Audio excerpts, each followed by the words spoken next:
Interview ഒക്കെ ഹിറ്റാക്കിയതുപോലെ സാധാരണ interview ഹിറ്റാവാറുള്ളൂ, cinema പൊതുവെ സോറി അല്ല, ഇത് ഒരു ഹിസ്റ്ററി പരിശോധിച്ചത്.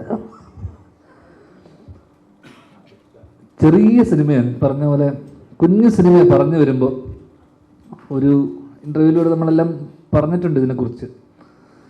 ഒരു രാത്രി നടക്കുന്നൊരു സംഭവം, ആ സംഭവത്തിനെ ചൊല്ലി ഉണ്ടാകുന്ന ചില പ്രശ്നങ്ങളും അതെങ്ങനെ റിസോൾവ് ആകുന്നു എന്നുള്ളതാണ് സിനിമയുടെ ഒരു ബേസിക് സംഭവം. അപ്പോൾ അതുകൊണ്ട് തന്നെ സാധാരണ ഈ വൺ നൈറ്റ് സ്റ്റോറീസ് ഒക്കെ പൊതുവെ മലയാളത്തിൽ കുറവാണ്. നമ്മൾ എനിക്ക് തോന്നുന്നു അതിന് മുന്നേ വന്നിട്ടുള്ള വൺ നൈറ്റ് സ്റ്റോറി എന്നൊക്കെ പറയുന്നത് ജാനകൻ പോലുള്ള സിനിമകളൊക്കെ. വൺ നൈറ്റ് സ്റ്റോറി കഥ പറയാനുമ്പോൾ നമുക്ക് ഒരു എന്തൊക്കെ പറഞ്ഞാൽ റിസ്ക് എലമെൻ്റ് ഉണ്ട്. കാരണം ഇത്രയും ക്യാരക്ടേഴ്സ് വരുന്നൊരു സിനിമ, ഇത്രയും കഥാപാത്രങ്ങളുടെ സിനിമ, നമുക്ക് ഇവരൊന്നും എടുത്തെടുത്ത് ക്യാരക്ടറിനൊരു ഡെഫിനിഷൻ കൊടുത്ത് ഇതിനൊന്നും സമയമില്ല. നമ്മൾ നേരെ ഗേറ്റ് ക്രാഷ് ചെയ്യുന്ന പോലെ നേരെ സബ്ജക്റ്റിലേക്ക് ലോഞ്ച് ചെയ്തിട്ടുള്ള ഈ സിനിമയിൽ തുടക്കം ഒരു പകലും പിന്നെ ഒരു രാത്രി, ആ രാത്രി തീരുമ്പോഴേക്ക് ഈ സിനിമ അവസാനിക്കും. അപ്പോൾ ആ സംഭവം അല്ലെങ്കിൽ ആ ഇൻസിഡൻ്റാണ് ഞാൻ ഇതിൽ പലരോടും അച്ഛനുൾപ്പെടെ എല്ലാവരടുത്തും നറേറ്റ് ചെയ്ത് ഈ സംഭവമാണ്. ആ സംഭവം എൻ്റെ സുഹൃത്തിൻ്റെ ജീവിതത്തിൽ നടന്നൊരു ചെറിയൊരു ഇൻസിഡൻ്റാണ്. ആ ഇൻസിഡൻറ്റ് നമുക്കൊക്കെ ഇൻട്രസ്റ്റിംഗ് ആയിട്ട് തോന്നിയത് കൊണ്ടും ഇത് സിനിമയായി വന്നു കഴിഞ്ഞാൽ എങ്ങനെ ഉണ്ടാവും എന്നുള്ളൊരു ചിന്തയിൽ നിന്നാണ് പിന്നീട് ഇത് ഷൂട്ട് ചെയ്തതും. അല്ലെങ്കിൽ അത് രസകരമായിട്ടുള്ള കുറച്ച് നേരത്തെ പലപ്പോഴും ഉള്ള ഇതെന്ന് വെച്ച് കഴിഞ്ഞാൽ ഈ ഇൻ്റർവ്യൂവിലുള്ള കോമഡി ഒന്നും സിനിമയിൽ കാണാറില്ലല്ലോ എന്നുള്ള പലപ്പോഴും പലരും ചോദിക്കാറുണ്ട്. അപ്പം അത്തരത്തിൽ വലിയൊരു കോമഡി പടവും അല്ല, എന്നാലും വളരെ സിറ്റുവേഷനിലായിട്ടുള്ള ചെറിയ ചെറിയ മുഹൂർത്തങ്ങളൊക്കെയുള്ള അത്യാവശ്യം പുതിയ ജനറേഷനിലുള്ളതും പിള്ളേർക്കും അല്ലെങ്കിൽ ഫാമിലിയിലെ ആൾക്കാർക്കും റിലേറ്റ് ചെയ്യാൻ പറ്റുന്ന അല്ലെങ്കിൽ സംഭവങ്ങളൊക്കെ ഉള്ളൊരു ചെറിയ സിനിമ, ലിറ്ററലി ചെറിയ സിനിമയാണ്. ഒരുപാട് ആർട്ടിസ്റ്റ് ഉണ്ട്. അച്ഛൻ, സൈജുവേട്ടൻ ഇവിടെ വരാതെ, അജു ഇവരൊന്നും ഇവിടെ വന്നിട്ടില്ല, സുരഭി, തൻവി ഇവിടെ വന്നിട്ടുള്ള, പിന്നെ ബാക്കിയുള്ള നമ്മളൊക്കെ ഇവിടെ ഉണ്ട്. അപ്പോൾ സുധീഷേട്ടൻ എന്തായാലും 28 നാളെ റിലീസാവുന്നു. വലിയ പ്രതീക്ഷകളൊന്നും വെച്ച് പോകണ്ട. നേരത്തെ പറഞ്ഞ പോലെ കുഞ്ഞു സിനിമകൾ, വലിയ സിനിമകൾ ഉണ്ടാകുന്നുണ്ട്, വലിയ സ്കെയിലുള്ള സിനിമകൾ ഉണ്ടാകുന്നുണ്ട്.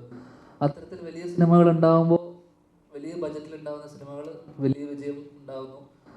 ഇപ്പോൾ ജനറലി നമ്മൾ കണ്ടുവരുന്ന കുഞ്ഞു സിനിമകളോട് അല്ലെങ്കിൽ കുഞ്ഞു സിനിമകൾ ആൾക്കാരിലോട്ട് എത്താനൊക്കെ ഒരു സമയം എടുക്കുന്നുണ്ട്. വേർഡ് ഓഫ് മൗത്തിലൂടെയൊക്കെയാണ് കുഞ്ഞു സിനിമകൾ കയറിയിട്ടുണ്ടാകും. ആ രീതിയിൽ നമ്മൾ മാക്സിമം നമ്മുടെ സൈഡിൽ നിന്ന് നമ്മളിതിനെ പ്രൊമോട്ട് ചെയ്യുന്നുണ്ട്. അപ്പം ഞാൻ എഴുതുന്ന സിനിമയായതുകൊണ്ട് നമ്മൾ എല്ലാ ചാനൽസിലും നമ്മൾ പ്രൊമോട്ട് ചെയ്തിട്ടുണ്ട്. അപ്പം ആ ഒരു സാധനം തിയേറ്ററിലും റിഫ്ലക്റ്റ് ആവും എന്നുള്ള പ്രതീക്ഷയോടുകൂടി നാളെ ഫെബ്രുവരി 28 എല്ലാവരും തിയേറ്ററിൽ വന്ന് കാണും. അത്രയേ ഉള്ളൂ. Thank you. നാളെ അതിൻ്റെ റിലീസാണ്. ഒരൊറ്റ രാത്രി കഥയാണ്. ഞാനും അജു വർഗീസും 2 പേര് ഇതിൽ പോലീസ് ഉദ്യോഗസ്ഥന്മാരായിട്ടാണ് അഭിനയിക്കുന്നത്.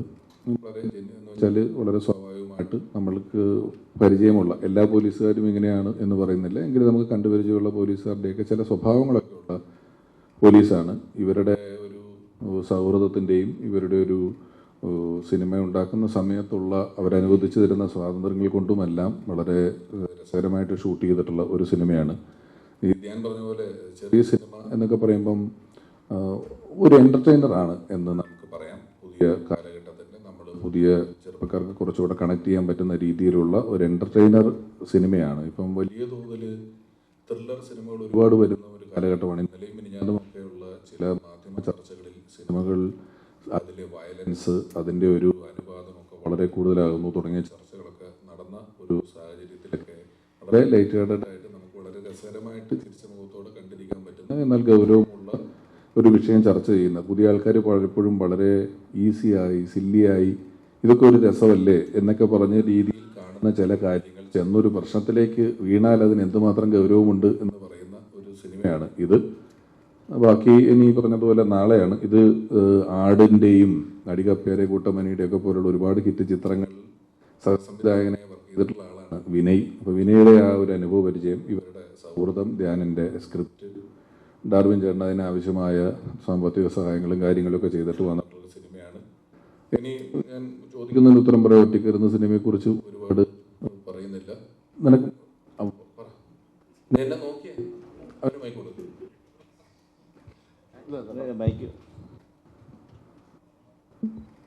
നമസ്കാരം. അപ്പോൾ നാളെ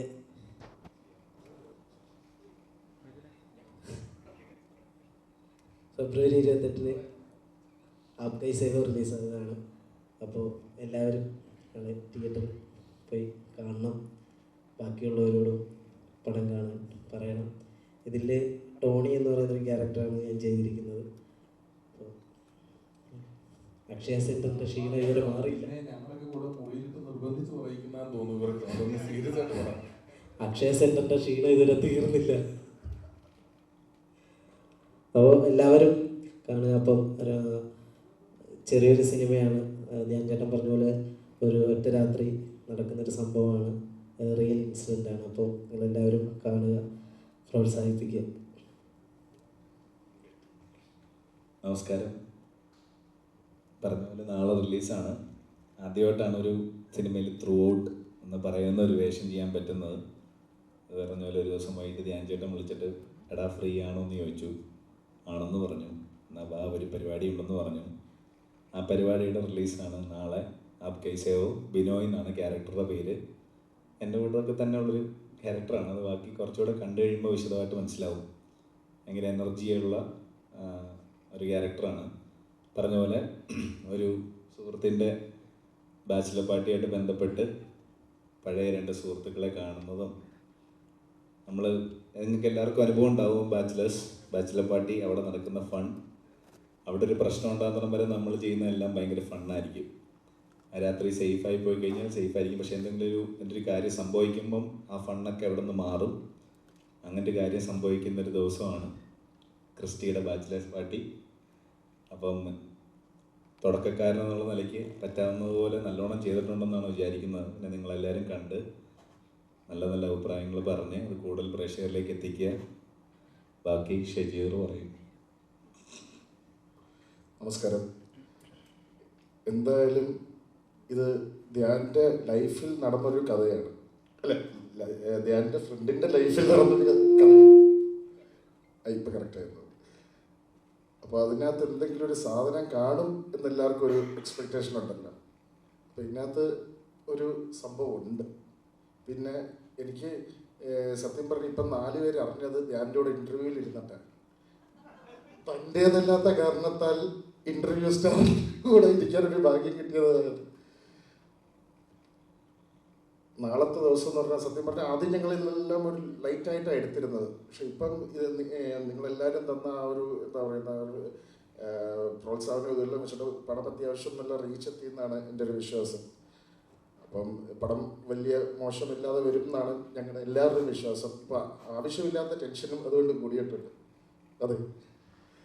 അപ്പോൾ ഞാൻ നമ്മുടെ ഡയറക്ടറിൻ്റെ അടുത്തോട്ട് അടികപ്പി ഒരു കൂട്ടമണി തുടങ്ങിയിട്ടുള്ള പരിചയമാണ് ധ്യാനായിട്ടുള്ളത്. ആ സമയത്ത് തുടങ്ങി പറയുന്ന കുറേ കഥകളുണ്ട്. ശരിക്കും നടന്നതും ഞാൻ നേരിട്ട് കണ്ട് അനുഭവിച്ചിരുന്ന ഇഷ്ടംപോലെ കഥകളുണ്ട്. അതിൽ നമ്മുടെ ഈ ജനറേഷന് നന്നായിട്ട് കണക്ട് ചെയ്യാൻ പറ്റിയ ഒരു മെറ്റീരിയലുള്ള സബ്ജക്റ്റാണിത്. വളരെ അത് സിനിമാറ്റിക് ആക്കി ചെയ്യേണ്ടതായിട്ടുള്ളൊരു ആവശ്യമൊന്നുമില്ല. നമുക്കെല്ലാവർക്കും ഒരു പ്രാവശ്യം എക്സ്പീരിയൻസ് ചെയ്തിട്ടുണ്ടാവും ഇതിൽ പോലീസ് സ്റ്റേഷൻ സീക്വൻസുകളെല്ലാം. അപ്പോൾ അത് അങ്ങനെ റിലേറ്റ് ആവാൻ സാധ്യതയുണ്ട്. ഭയങ്കര പ്രതീക്ഷകളൊന്നും കൊടുക്കണ്ടെങ്കിലും ഒരു റിയൽ ലൈഫ് സ്റ്റോറി പോലെ തന്നെ നമുക്ക് കണ്ടിരിക്കാവുന്നൊരു സബ്ജക്റ്റാണ്. നാളെ റിലീസാണ്. നിങ്ങളുടെ എല്ലാവരുടെയും പ്രാർത്ഥനയും പ്രോത്സാഹനം ഉണ്ടാവണം. നന്ദി. പ്രൊഡ്യൂസറിനോട്. Good afternoon, everyone. Really very happy to see, ഈ ഇത്ര വലിയ ഇത്രയും ക്യാമറ മുതൽ ഞാനിരിക്കുന്നത് വളരെ റെയറാണ്. ഇവരെ അല്ല, ട്യൂമൻ. ആദ്യത്തെ പടം ട്യൂമൻ, അതിലിരുന്നിട്ടുണ്ട്. പക്ഷെ ഇതിനൊക്കെയുള്ള റീച്ച് കിട്ടിയിട്ടില്ല. ഈ പറഞ്ഞതുപോലെ ധ്യാൻ സാറിൻ്റെ കൂടെ ഇരിക്കുമ്പോഴത്തേക്കുള്ള ആ റീച്ച് ഉണ്ടല്ലോ, പവർ. പിന്നെ പിഷാരടി വേണ്ടല്ലോ. So I am really very happy. നാളെ ഇറങ്ങുന്ന ഞങ്ങളുടെ സിനിമ ഒരു ടെൻഷനും ഇല്ല കേട്ടോ. വിജയിക്കും. വിജയിപ്പിക്കണം എന്ന് ഞാൻ request ടെൻഷൻ കൊണ്ടാ പുള്ളി ഇത്ര No ഇംഗ്ലീഷ് പറയുന്നത്. way. മലയാളം പറഞ്ഞുകൊണ്ടിരുന്ന ആളാണ്. എവിടുന്നറിയാത്ത കുറെ ഇംഗ്ലീഷ് കയറി വന്നിട്ടുണ്ട്. പുള്ളിക്ക് ടെൻഷൻ ഇല്ലത്രേ. ഒരു ടെൻഷനും ഇല്ല. സത്യം പറയാം, ഈ പടം വിജയിച്ചിരിക്കും എന്നാണ് എൻ്റെ കോൺഫിഡൻസ്. നല്ല വിശ്വാസമുണ്ട്. അങ്ങനെ ആയാൽ നമുക്ക് ഇനിയും കൂട്ടായ്മയോടുകൂടി പടങ്ങൾ ഇനിയും എടുക്കാം. ജീവ ഒരു ആക്റ്റീവ് കാണുന്നില്ല, ഈ സമയമായതുകൊണ്ടാണ്. അല്ലെങ്കിൽ കോളേജിലൊക്കെ പോയി തകർക്കുന്നുണ്ടായിരുന്നല്ലോ, ശരിക്കും ആക്റ്റീവ് ആകും. സോ എല്ലാവർക്കും താങ്ക് യു. ഞങ്ങളുടെ പടം കാണാനായിട്ട് എല്ലാവരും നല്ല രീതിയിൽ പ്രൊമോട്ട് ചെയ്യണം. Thank you so much for എല്ലാവർക്കും. ഇനി ഇംഗ്ലീഷ് പറഞ്ഞ് ഞാൻ ഇനിയും ഇതാക്കുന്നില്ല. Okay, thank you so much. Thank you. Hello, നമസ്കാരം. എൻ്റെ പേര് ഡോണി ഡാർവിൻ. മോന, അതെൻ്റെ പപ്പയാണ്. നമ്മളാണ് പടം പ്രൊഡ്യൂസ് ചെയ്തിരിക്കുന്നത്. നമ്മുടെ പ്രൊഡക്ഷൻ ഹൗസിൻ്റെ പേര് ഡി ഗ്രൂപ്പ് എന്നാണ്. നമ്മുടെ 12ാമത്തെ സിനിമയാണ്. അപ്പം നല്ല രീതിക്ക് വരും എന്നുള്ള ദൃഢമായ വിശ്വാസം എനിക്കുണ്ട്. ഞാനും ഒരു ചെറിയ വേഷം എന്നാ ചെയ്തിട്ടുണ്ട്. എൻ്റെ 4ാമത്തെ പടമാണ്. ആരും ഇതുവരെ പരിചയമില്ല. ഇതിലും ചെറിയൊരു വേഷമാണ് ചെയ്തിരിക്കുന്നത്. So hopefully in the coming years I will be active as an actor and as a producer.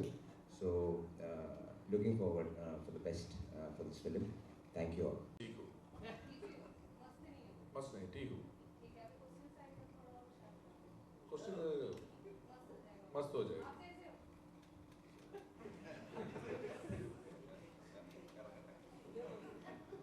Media. പേടിയോ? Media. ഏയ് 3 ദിവസം ഉറക്കം നിന്ന് പഠിച്ച ചോദ്യങ്ങളാ. കഴിഞ്ഞു, ഇനിയില്ല. കഴിഞ്ഞു. हाँ आप भी बोल सकते हो, कोई कटमन नहीं है. ऐसा ही पूछो, कुछ नहीं, प्रॉब्लम नहीं है. हिंदी आता है, बहुत अच्छी तरह ही आता है. हाँ, सिर्फ अन्ना की है. हाँ. अन्ना की.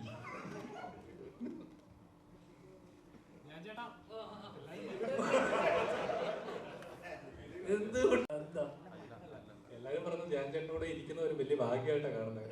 നമ്മൾ നീ എന്നോട് പറഞ്ഞില്ലടാ ഭാഗ്യമാണ് അല്ലേ? അത് ഞങ്ങളുടെ ഒരു ഭാഗ്യമായിട്ട് ഞങ്ങൾ കാണുന്നു. അങ്ങനെ കാണുന്ന ഒരാളായിരിക്കണേ. സ്ഥാനം ഇറങ്ങിയില്ലേ പരിപാടി. പിന്നെ എനിക്കൊന്ന് ഇന്റർവ്യൂ ഏതാ കപ്പൽ മുതലാളിയാ? എടാ, ഇവന്റെ ചേട്ടന്റെ പാട്ട് പ്രൊമോട്ട് ചെയ്യാൻ നോക്കിയതാണ് സത്യത്തിൽ. ഇവന്റെ ചേട്ടനാണ് ആ പാട്ട് പാടിയത്. പക്ഷെ അത് ചക്കിന് വെച്ചത് കൊക്കിന് കൊടുത്തു. അതുപോലെ എനിക്ക് കിട്ടിയെന്നുള്ളൂ. സ്വന്തം കൂടി ചേട്ടന്റെ പാട്ട് ഹിറ്റാക്കാൻ നോക്കി, അങ്ങനെ വന്നതാണത്. അത് സാധനം ഇപ്പൊ കേറി ട്രെൻഡിങ്ങിലെ സ്ഥാനത്താണ് നിങ്ങളെ കാണുന്നത്. ആ, എന്നാ കുഴപ്പം.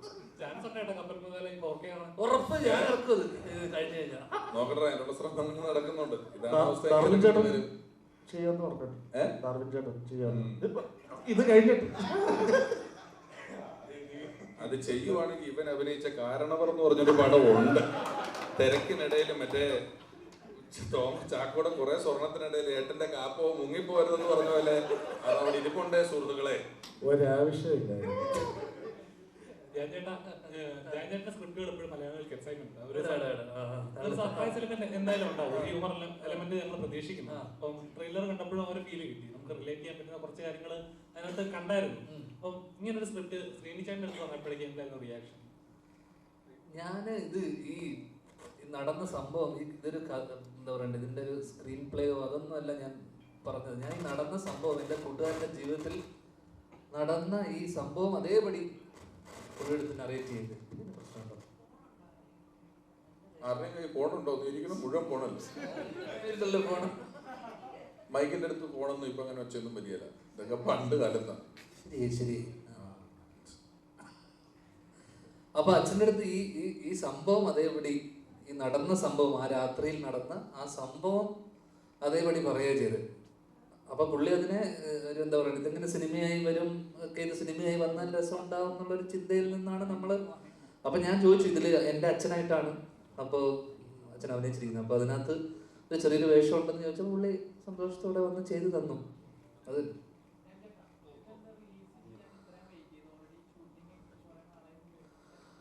അതുകൊണ്ടല്ലടാ നമ്മൾ കഴിഞ്ഞ വർഷം തൊട്ട് ഇത് റിലീസ് ചെയ്യാൻ കാരണം കഴിഞ്ഞ വർഷം നമ്മൾ ഓണത്തിന് നോക്കിയപ്പോൾ ഇവർ കൊണ്ടലുണ്ടായിരുന്നു. കൊണ്ടലിന്റെ എക്സിക്യൂട്ടീവ് പ്രൊഡ്യൂസറാണ്, മിന്നലിന്റെ എക്സിക്യൂട്ടീവ് പ്രൊഡ്യൂസറാണ്, പിന്നെ ഏതാണ് നടന്ന സംഭവം. ഇപ്പം എൻ്റെ ഡിറ്റക്റ്റീവ് വിജിലന്റെയും എക്സിക്യൂട്ടീവ് പ്രൊഡ്യൂസറാണ്.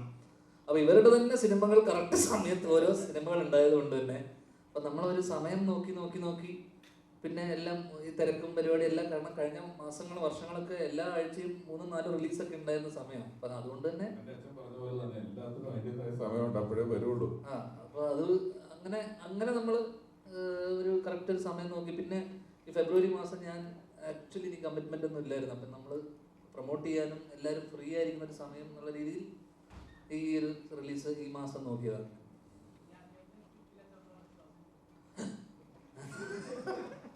എടാ അങ്ങനെ വിശ്വാസം എന്ന് വെച്ചാൽ നമ്മൾ വിശ്വാസത്തിന്റെ പുറത്താണല്ലോ നമ്മളിത് സിനിമയാക്കിയത്. അപ്പോൾ സിനിമയാക്കിയത് അന്നൊരു വിശ്വാസം ഉള്ളതുകൊണ്ടാണല്ലോ. പിന്നെ ഇത് ഞാൻ പറഞ്ഞില്ല, ഇത് സിനിമ നമ്മൾ ഒരു കഥ ഇഷ്ടമായി നമുക്കൊരു എല്ലാവരോടും പറഞ്ഞ് ഇഷ്ടമായതിനു ശേഷം ഇത് ഏത് ഘട്ടത്തിൽ വേണമെന്ന് പാളിപ്പോ മനസ്സിലായി. ഇത് ഷൂട്ട് ചെയ്യുന്ന സമയത്ത് നന്നായി ഷൂട്ട് ചെയ്ത് വരണം, ഇതിൻ്റെ ബാക്കിയുള്ള എല്ലാ സാഹചര്യങ്ങളും ഒത്ത് കറക്റ്റായിട്ട് വരണം, നല്ല പെർഫോമൻസ് വരണം. നമ്മളിപ്പോൾ ഇപ്പോൾ കാസ്റ്റിംഗ് അല്ലെങ്കിൽ ഇതൊക്കെ ഭയങ്കര ഇമ്പോർട്ടൻ്റ്. ഇപ്പം ഞാൻ രമേശ് ഏട്ടനെയും ധർമ്മേട്ടനെയും വെച്ചിട്ടാണ് ഇവരുടെ കോമ്പിനേഷനാണ് ഞാൻ ആദ്യം പിടിക്കാൻ വെച്ചത്, ഈ പോലീസുകാരുടെ.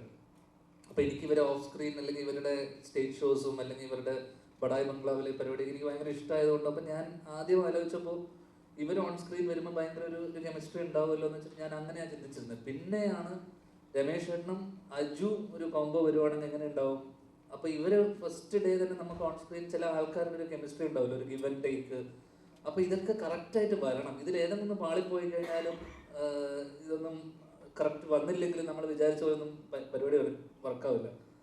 ജീവ ആയിക്കോട്ടെ, ദിവ്യനായിക്കോട്ടെ, എനിക്ക് ഈ പറയുന്ന ഇതിലുള്ള എല്ലാ കഥാപാത്രങ്ങളും ഞാൻ കണ്ടിട്ടുള്ളതും എനിക്കറിയാവുന്ന എൻ്റെ അടുത്ത സുഹൃത്തുക്കളാണ്. ജീവ ചെയ്ത റോളായിക്കോട്ടെ, ദിവ്യൻ ചെയ്തതായിക്കോട്ടെ, ഇവരെയൊക്കെ ഞാൻ എൻ്റെ അടുത്ത സുഹൃത്തുക്കളാണ്. അപ്പം ഇവരെയൊക്കെ എനിക്ക് എവിടെയെങ്കിലുമൊക്കെ റിലേറ്റ് ചെയ്യാൻ പറ്റുന്നത് കൊണ്ടാണ് ജീവയുടെ ഷോസും അല്ല ആങ്കർ ചെയ്തതും അല്ലെങ്കിൽ ജീവയുടെ യൂട്യൂബ് ഇതൊക്കെ ഞാൻ കണ്ടിരുന്നു. അപ്പം ആ രീതിയിൽ എനിക്ക് എനിക്ക് എൻ്റെ ഈ കൂട്ടുകാരനുമായിട്ട് എനിക്ക് അധികം റിലേറ്റ് ചെയ്യാൻ പറ്റും. ദിവ്യനെ എനിക്ക് ഇതേപോലെ സിനിമക്കപ്പുറത്തൊരു പരിചയവും ബന്ധമുണ്ട്. ദിവ്യനാണ് ഈ പ്രൊജക്റ്റ് അത് ഇനീഷ്യേറ്റ് ചെയ്യുന്നത്. അപ്പം ദിവ്യനോട് ഞാൻ അങ്ങോട്ട് ചോദിക്കുക, അളിയത് ചെയ്യുമോ? കാരണം പഴയ വിൻറ്റേജ് മുകേഷ് ഏട്ടൻ്റെ ചില മാനറിസവും ഇതൊക്കെ അളിയൻ്റെ കയ്യിലുണ്ട്. അപ്പം എനിക്ക് പെട്ടെന്ന് അളിയത് ചെയ്തു കഴിഞ്ഞാൽ എങ്ങനെ ഉണ്ടാവും. അപ്പം ആ രീതിയിൽ ഇതൊക്കെ എല്ലാം ഒത്തു വന്നാൽ മാത്രമേ ഒരു കംപ്ലീറ്റ് ഒരു സാധനം ഉണ്ടാവുള്ളൂ.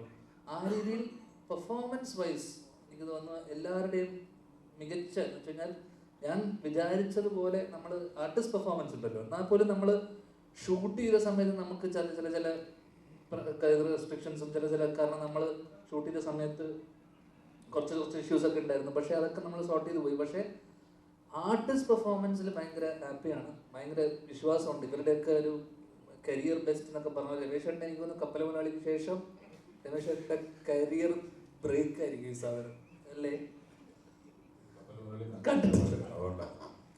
കപ്പൽ മുതലാളി കണ്ടിട്ടാണ് ഇത് കാണുന്നതെങ്കിലല്ലേ നിങ്ങൾക്ക് ആരാധന തോന്നും പുള്ളിയോട്.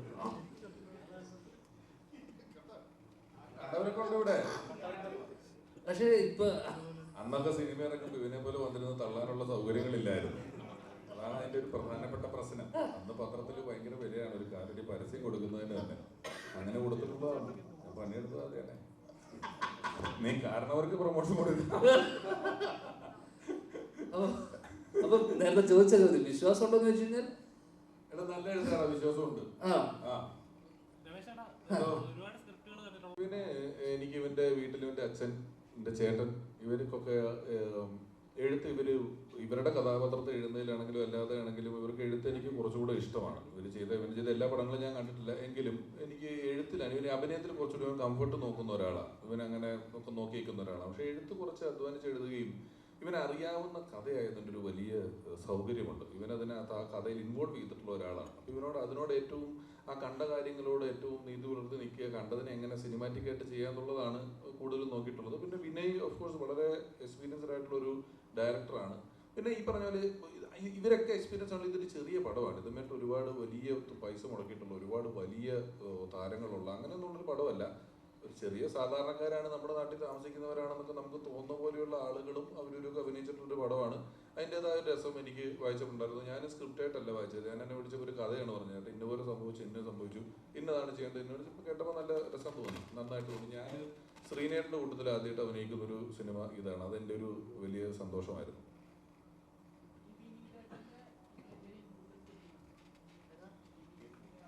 ആ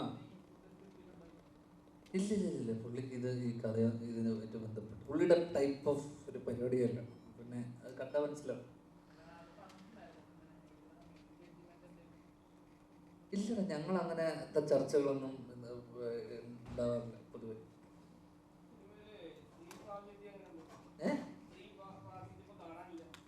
അവരാരും വന്നില്ല വിളിച്ചിട്ട്.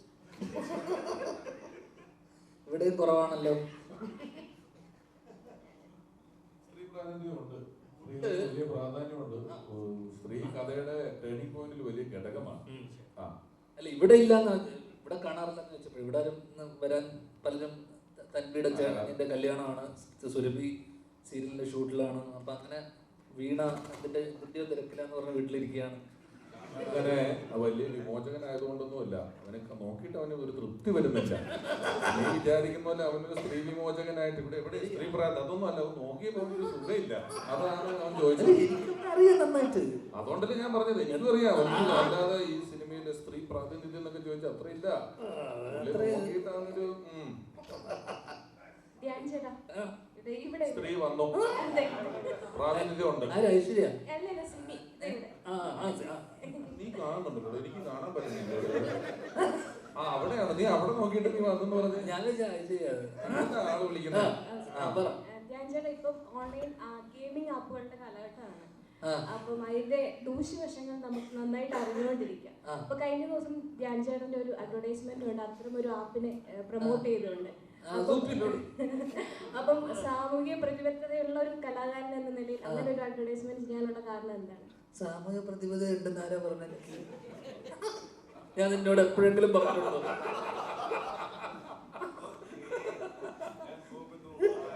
നിന്നോട് ഞാൻ പറഞ്ഞു സെമി എനിക്ക് സാമൂഹിക പ്രതിബദ്ധത ഉണ്ടെന്ന്?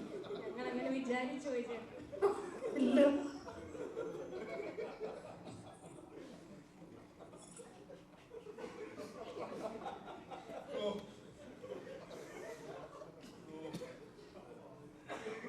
ഡോറ് തുറന്നു കൊടുക്കുകയാണ്, ഒരു ചോദ്യം ഇറങ്ങി പോകുന്നത്.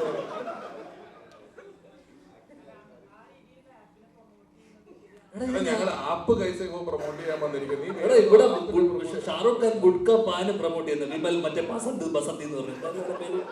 നീ ഇത് ഷാറുഖ് ഖാനോട് ചോദിക്കൂ, എന്നോടല്ലേ ചോദിക്കുള്ളൂ, നിനക്ക് എന്നോട് പരിചയമുള്ളതുകൊണ്ട്. ഇവിടെ സിഗരറ്റ് സ്മോക്കിംഗ് എന്തിനാണ് ഇത് വിൽക്കുന്ന ഈ സാധനം? ഇതൊക്കെ എല്ലാവർക്കും അറിയില്ലേ? ഇത് കളിക്കണ്ട പ്രശ്നം വരുന്നില്ലേ? നിങ്ങൾക്കറിയില്ലേ?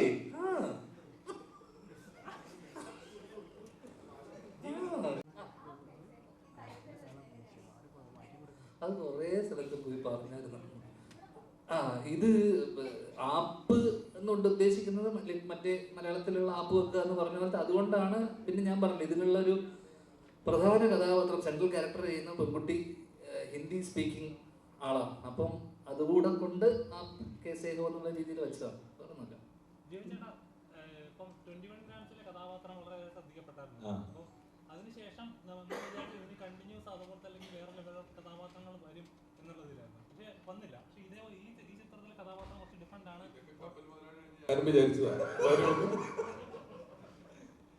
എന്തുകൊണ്ടാണ് വരുമെന്ന് വിചാരിച്ചതിനെ പറ്റി പറയുമ്പോഴേ ആ വേദന എനിക്ക് അറിയാം. അതുകൊണ്ട് അവനെ സഹായിച്ചതാ. ഞാനും ആ വഴിക്കാൻ വരുന്നേന്ന് തോന്നുന്നുണ്ടോ?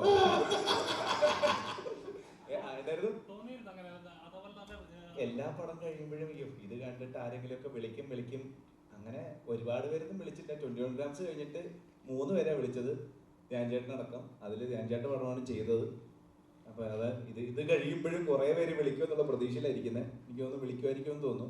ഇത് 21 ഗ്രാംസ് പോലല്ല, കുറച്ച് ഫുൾ ടൈം ഒരു കോമഡി എനർജി, പിന്നെ ദിവ്യനുമായിട്ട് അല്ലേ നല്ല രസമാണ്. നേരത്തെ ധ്യാൻ ചേട്ടൻ പറഞ്ഞ പോലെ ഒരു വിന്റേജ് മുകേഷ് ഡേ എന്നൊക്കെ വിളിക്കുന്ന ഒരു വിന്റേജ് മുകേഷ് ചേട്ടൻ വിളിക്കാൻ വേണ്ടി വിളിക്കുമ്പോ നീ ഫോൺ ഓഫ് ചെയ്ത് വെക്കരുത്. അപ്പൊ അങ്ങനെ എനിക്ക് തോന്നുന്നു പിന്നെ ഒരു ത്രൂ ഔട്ട് ചെയ്തിട്ടുള്ളൊരു വേഷമാണ്. എനിക്കൊന്ന് വർക്കൗട്ട് ആവും. എന്തുകൊണ്ടാണ് വിളിക്കാതിരിക്കുന്നത്? കാരണം ധ്യാൻ ചേട്ടൻ പറയുന്നത് ജിവയെ പോലെ നല്ലൊരു ആക്ടർ, ഇത്ര എസ്റ്റാബ്ലിഷ് ആയിട്ടുള്ള ആക്ടറാണ്. ആക്ടർ ആയിട്ടില്ല, അഭിനയിക്കുന്ന ഏത് കഥാപാത്രം കൊടുത്താലും നല്ല പെർഫോം ചെയ്യുന്ന ഒരു ആക്ടറാണെന്ന് തെളിയിച്ചതാണ് ഓൾറെഡി. നല്ലൊരു ആങ്കറാണ്. അപ്പോൾ എന്നിട്ട് ഇതുപോലെ അവസരങ്ങൾ വരുന്നില്ല എന്ന് പറയുമ്പോൾ അത് ഒരു സമയമായിരിക്കും എന്ന് വിചാരിക്കുന്നു. അത് ആ ഗ്രൂപ്പിലേക്ക് വന്നു കഴിഞ്ഞാൽ ചിലപ്പോൾ കണ്ടിന്യൂസ് ആയിട്ട് വരുമായിരിക്കും, അല്ലെങ്കിൽ നമ്മൾ കുറച്ചുകൂടെ വെയിറ്റ് ചെയ്യണമായിരിക്കും. ഈ പറയുന്ന പോലെ പിന്നെ പണ്ട് പോലെ എല്ലാവരും പറഞ്ഞിട്ടില്ലേ, നമുക്കാണ് സിനിമ ആവശ്യം, സിനിമയ്ക്ക് നമ്മളെ ആവശ്യമില്ല. അപ്പം നമ്മളിങ്ങനെ ശ്രമിക്കുക, വരുന്നവരെ വേഷങ്ങൾ എത്രയും നന്നാക്കി ചെയ്യാൻ പറ്റുമോ അത്രയും നന്നാക്കി ചെയ്യുക എന്നുള്ളതാണ്. അത് ചെയ്തിട്ടുണ്ട്. പിന്നെ ഈ പറഞ്ഞ പോലെ ഓസ്കാറിലുള്ള അഭിനയം കാഴ്ചവെക്കാൻ പറ്റിയിട്ടില്ല. ഞാൻ പയ്യെ ഇങ്ങനെ പഠിച്ചു തരുവാണ്, നന്നാവുമെന്ന് വിചാരിക്കണം. അപ്പോൾ എല്ലാവരും കണ്ട അഭിപ്രായം പറഞ്ഞു കഴിഞ്ഞ് കഴിഞ്ഞാൽ ഇപ്പം നല്ലതാണെങ്കിൽ നല്ലത്, ഇന്ന കാര്യങ്ങൾ കുറച്ചുകൂടെ നന്നാക്കായിരുന്നു എന്നൊക്കെ പറഞ്ഞു കഴിഞ്ഞ് കഴിഞ്ഞാൽ നമുക്ക് തന്നെ കുറച്ചുകൂടെ പഠിക്കാൻ പറ്റും. അടുത്ത പടം വരുമ്പോൾ കുറച്ചുകൂടെ നന്നായിട്ട് ചെയ്യാൻ പറ്റും.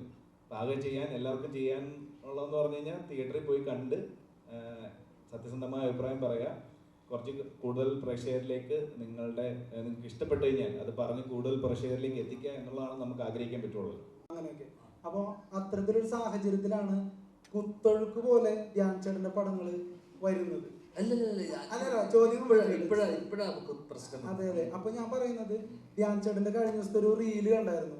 അതില് ധ്യാൻ ചേട്ടൻ തന്നെ ധ്യാൻ ചേട്ടനെ പടക്കം സ്റ്റാർ എന്നാണ് വിശേഷിപ്പിക്കുന്നത്.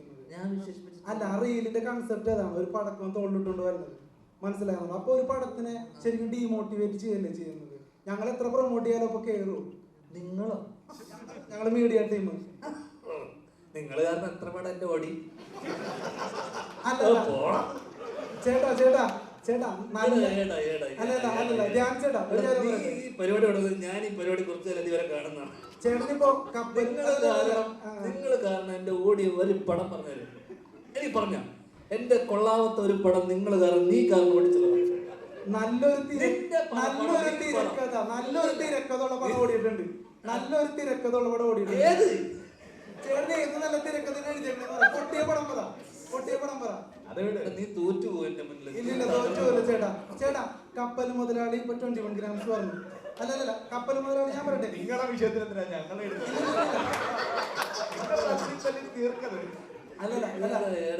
ചോദ്യം ഒന്ന് ഫിനിഷ് ചെയ്തോട്ടെ. ചോദ്യം ഫിനിഷ് ചെയ്തോട്ടെ. അതായത് കപ്പൽ മുതലാളി താരതമ്യേന നല്ല പടമാണ്. നിനക്കിഷ്ടമായ നിന്റെ ഇഷ്ടം, എന്റെ ഇഷ്ടം എനിക്ക് ഇഷ്ടമില്ല പടം. പക്ഷെ 21 ഗ്രാംസ് താരതമ്യേന നല്ല പടം. ബോക്സ് ഓഫീസ് ഹിറ്റ് ആണെന്നല്ല പറയുന്നത്. കപ്പൽ മുതലാളി ബോക്സ് ഓഫീസ് ഹിറ്റ് അല്ല.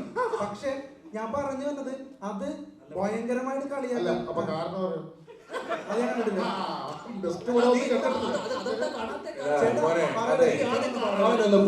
ഒന്ന് പറയട്ടെ, ഞങ്ങളുടെ പോയിന്റ് ഒന്ന് കേക്ക്.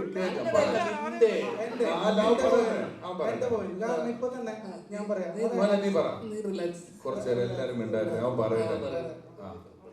അപ്പോ ഞാൻ പറഞ്ഞു വരുന്നത്, നല്ലൊരു തിരക്കഥയുള്ള സിനിമകളൊന്നും പൊട്ടിയിട്ടില്ല. പ്രൊമോഷൻ ഇല്ലാതെ തന്നെ ജയിച്ചിട്ടുണ്ട്.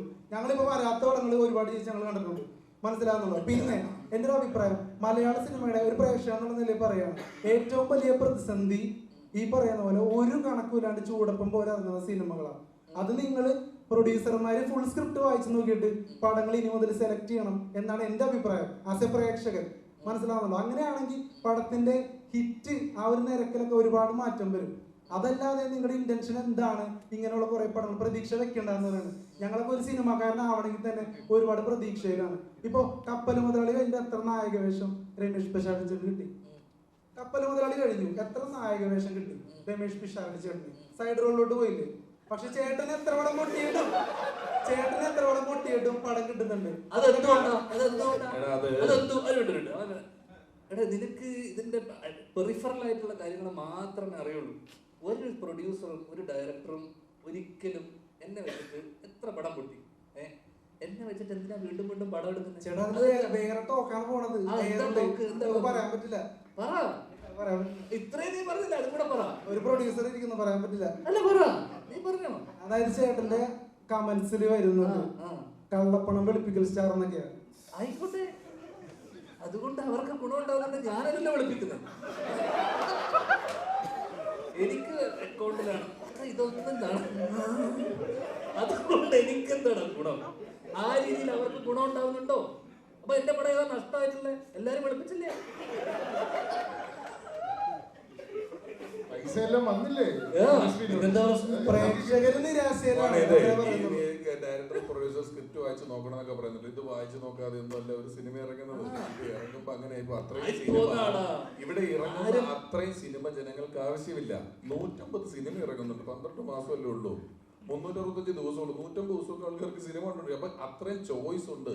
എല്ലാ സാധനവും ഇവിടെ ഒരുപാട് ഇറങ്ങുന്നുണ്ട്. ഇവിടെ ഇറങ്ങുന്ന ബിസ്ക്കറ്റും പേസ്റ്റും അരിയും മണ്ണെണ്ണയും കാറും എല്ലാം ഒരുപാട് ബ്രാൻഡുകളുടെ ഒരുപാടെണ്ണം ഇറങ്ങുന്നുണ്ട്. നമുക്ക് ആവശ്യമുള്ളത് മാത്രമേ നമ്മൾ എടുക്കുള്ളൂ.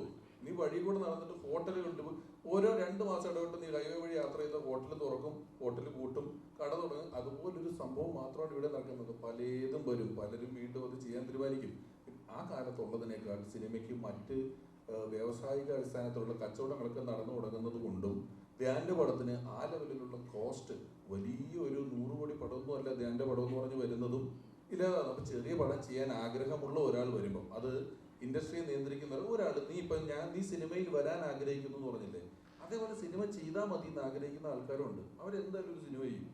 അവർ ചെയ്യാൻ സിനിമ വരുമ്പം അവർ നോക്കിയെടുക്കുമ്പോൾ അവർക്ക് വലിയ ആൾക്കാരുടെ പുറകെ പോകാനോ കിട്ടാനുള്ള സാധ്യതയില്ലെങ്കിൽ അവർക്കൊരു സിനിമ ചെയ്യണം എന്നുള്ളതൊരു ആഗ്രഹമാണ്. കിട്ടിയാൽ കിട്ടി, പോയാൽ പോട്ടെ, ലോട്ടറി എടുക്കുന്ന പോലെയാണ്. മുമ്പൊന്നും പറഞ്ഞിട്ടില്ല.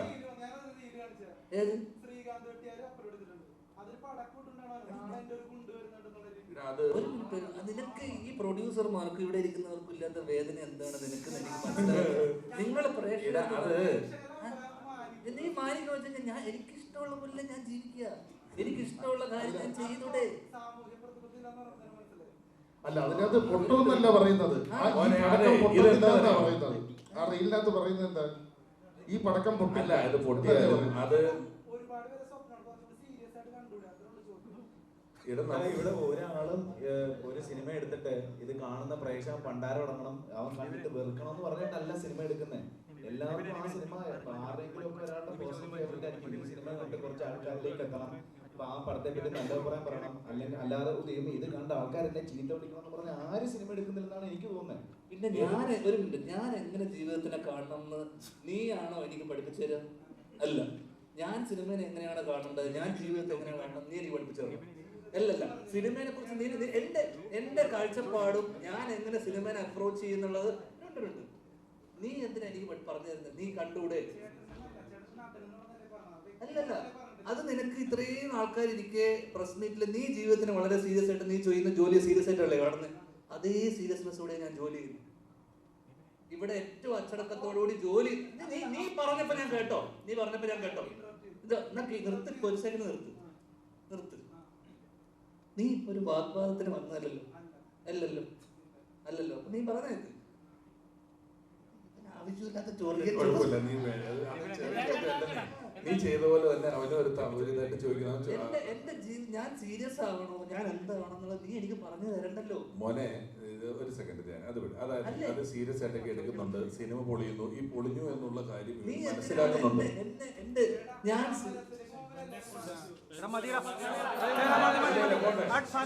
മോനെ സമരത്തിലേക്ക് പോണത് ഞങ്ങളല്ല.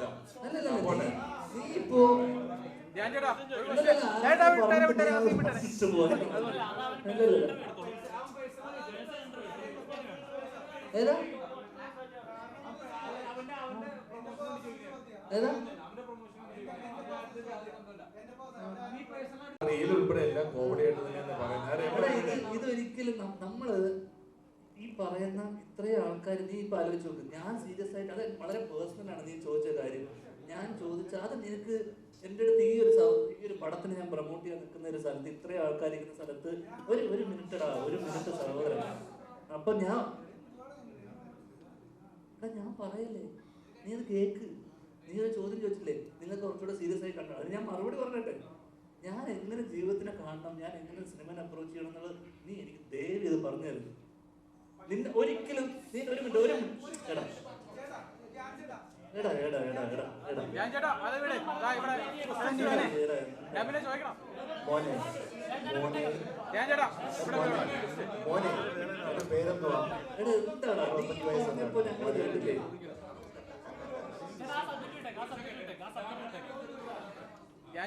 മോന്റെ പേരെന്തുവാ? വേണ്ട, അല്ല, ഏത് ചാനലാ? അതും വേണ്ടല്ലേ. പക്ഷെ എനിക്കിപ്പോ നല്ലൊരു അറിവ് കിട്ടിയപ്പോ ഞാന് 10-40 വർഷമായി. ഓക്കെ, അത് അഡ്വർടൈസ്മെന്റ് ആയല്ലോ ഇപ്പൊ. ഞാൻ ചോദിക്കാൻ പോകുന്ന ചോദ്യം, മോൻ പറഞ്ഞു കള്ളപ്പണം വെളുപ്പിക്കാനാണ് സിനിമ എടുക്കുന്നത്. അല്ല, താഴെ ഇടുന്ന കമന്റ് വെച്ചിട്ടാണോ നീ പറയാ കള്ളപ്പണം പഠിപ്പിക്കുന്ന കാര്യം? നിനക്ക് എന്ത് അടിസ്ഥാനം ഉണ്ട് അതിന് പറയാൻ? എന്ത് പ്രൂഫ് ഉണ്ട് നീ പറയുന്നതിന്? നീ താഴെ യൂട്യൂബിൽ കമന്റ് ഇടുന്ന ആൾക്കാരെയാണ് പറഞ്ഞിട്ടല്ലേ? നിനക്ക് എന്തെന്ന് അറിയാമോ ഇതിനെ കുറിച്ച്, സിനിമയെ കുറിച്ച്? അപ്പൊ മിണ്ടരുത്. വിഷയമില്ല. നമ്മളൊരു സ്ഥലത്ത് വരുമ്പോ ഞാൻ ഇവരെയൊക്കെ എത്ര കാലമായി കാണുന്നത് അറിയാമോ? അൺപ്ലസന്റ് ആയിട്ടുള്ള ഒഫെൻസീവ് ആയിട്ടുള്ള ചോദ്യങ്ങൾ ചോദിക്കുന്നത് നിർത്തുക.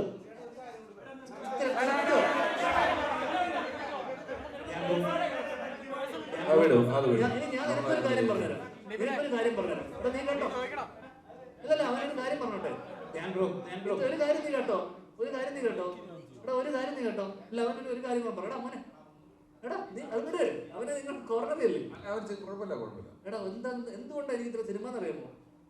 ആൾക്കാരെ വെറുപ്പിക്കാതിരിക്കുക. വെറുപ്പിക്കുന്ന ചോദ്യങ്ങൾ സിനിമയിൽ വേണ്ടത് വെറുപ്പിക്കരുത്. ഇവിടെ വേണ്ടത് സ്ക്രിപ്റ്റ് പടം ചെയ്യുക, ഇതൊന്നുമല്ല. അച്ചടക്കം, മര്യാദ, എവിടെ എന്ത് സംസാരിക്കണമെങ്കിൽ വെറുപ്പിക്കാതിരിക്കുക. നീ ഇപ്പൊ ചെയ്തോണ്ടിരിക്കുന്ന ആളാണ്. നീ ഇത്രയും ആൾക്കാരെ പറഞ്ഞിട്ട് നീ വെറുപ്പിച്ചു, എന്നെ വെറുപ്പിച്ചു. ഇത്രയും ആൾക്കാര് നിനക്ക് ഒരു വില ഞങ്ങളെടുത്തുണ്ടോ? ഒന്നുമില്ലല്ലോ. നീ ഇത്ര തവണ ഞാൻ മോനെ കുഴപ്പമില്ല. ഇതിനെയും അതിന്റേതായ രസത്തിൽ തന്നെ എടുത്താൽ മതി മോനെ, കുഴപ്പമില്ല. ചോദിച്ചോ. നിന്നോട് എനിക്ക് ഉത്തരം പറയാനില്ല. ആൾക്കാര് പ്രൊമോഷൻസിന്റെ കാര്യങ്ങൾക്ക് വേണ്ടി വന്നാണ്. നിർത്തടാ. നിങ്ങൾക്ക് കുറെ പ്രാവശ്യമേ പുറത്താക്കുന്നല്ല, മറ്റുള്ളവർക്ക് ചോദിക്കാൻ അവസരം കൊടുക്കണം. പുറത്താക്കൊന്നുമില്ല. അയ്യോ മോനെ കുഴപ്പമില്ല. ചോദിച്ചു നമ്മൾ പറഞ്ഞു. ക്വസ്റ്റ്യൻസ് വരുന്നു. പ്ലീസ് കുഴപ്പമില്ല. റൂം എടുത്ത് തരും ഞാൻ. റിയൽ ലൈഫിൽ നടന്ന സംഭവം അതിൽ നടന്ന അതേ ക്യാരക്ടേഴ്സ് തന്നെയാണോ? ആ ക്യാരക്ടർ തന്നെയാണോ സിനിമാറ്റിക് ആയിട്ട് എന്തെങ്കിലും എൻഹാൻസ് ചെയ്തിട്ടോ റൈറ്റിംഗ് വൈസ്? സിനിമാറ്റിക് ആയിട്ട് സ്വാഭാവികമായിട്ടും ചില സാധനങ്ങൾ എൻഹാൻസ് ചെയ്തിട്ടുണ്ട്. കാരണം ഞാനിപ്പം അതിന്റെ ഡയലോഗ്സും കാരണം എനിക്ക് ഈ ഇൻസിഡന്റ് മാത്രമേ അറിയുള്ളൂ. അപ്പം സ്വാഭാവികമായിട്ട് അന്ന് നടന്ന കാര്യങ്ങൾ, അവർക്കിടയിലുള്ള കോൺവെർസേഷൻ, ഡയലോഗ്സ് ഒന്നും നമുക്ക് കൃത്യമായിട്ടുള്ളൊരു ഐഡിയ ഇല്ല. അപ്പൊ ഈ ഇൻസിഡന്റ് അറിയാവുന്നതുകൊണ്ട് തന്നെ പിന്നെ പ്രത്യേകിച്ച് കാരണം ഇതിനെ നമുക്ക് രണ്ട് രീതിയിൽ ട്രീറ്റ് ചെയ്യാം. ഭയങ്കര റിയൽ സ്പേസിൽ ട്രീറ്റ് ചെയ്യാം. കാരണം നടന്നൊരു കഥയായതുകൊണ്ട് തന്നെ ഭയങ്കര റിയലിസ്റ്റിക് ആയിട്ട് ഭയങ്കര റിയൽ സ്പേസിൽ ട്രീറ്റ് ചെയ്യാം. നമ്മൾ ആൾക്കാർക്ക് എന്റർടൈനിങ് ആവണമെങ്കിൽ കുറച്ച് തമാശ കലർത്തി പറഞ്ഞാലും മാത്രമേ അത് രസം ഉണ്ടാവുന്ന രീതിയിൽ ആണ് ഇതിനെ അവതരിപ്പിച്ചിട്ടുള്ളത്. അതുകൊണ്ട് സിനിമാറ്റിക് ആണ് ഒരു പരിധി വരെ. ഒരു നല്ലോണം ഹ്യൂമർ കൈകാര്യം ചെയ്യുന്ന അല്ലെങ്കിൽ ജാൻ എന്ന് പറഞ്ഞ ആക്ടറെ മലയാളികൾക്ക് ഇന്നും ഫേവറേറ്റ് തന്നെയാണ്. അതുകൊണ്ടാണ് ജാൻ ചേട്ടൻ ഇത്ര കൂളായിട്ട് നിൽക്കുന്നത്, ഞങ്ങളോട് ഇടപെടുന്നത്. അത് ഞങ്ങൾ ഇവന് മാത്രം അത് മനസ്സിലാകുന്നില്ല.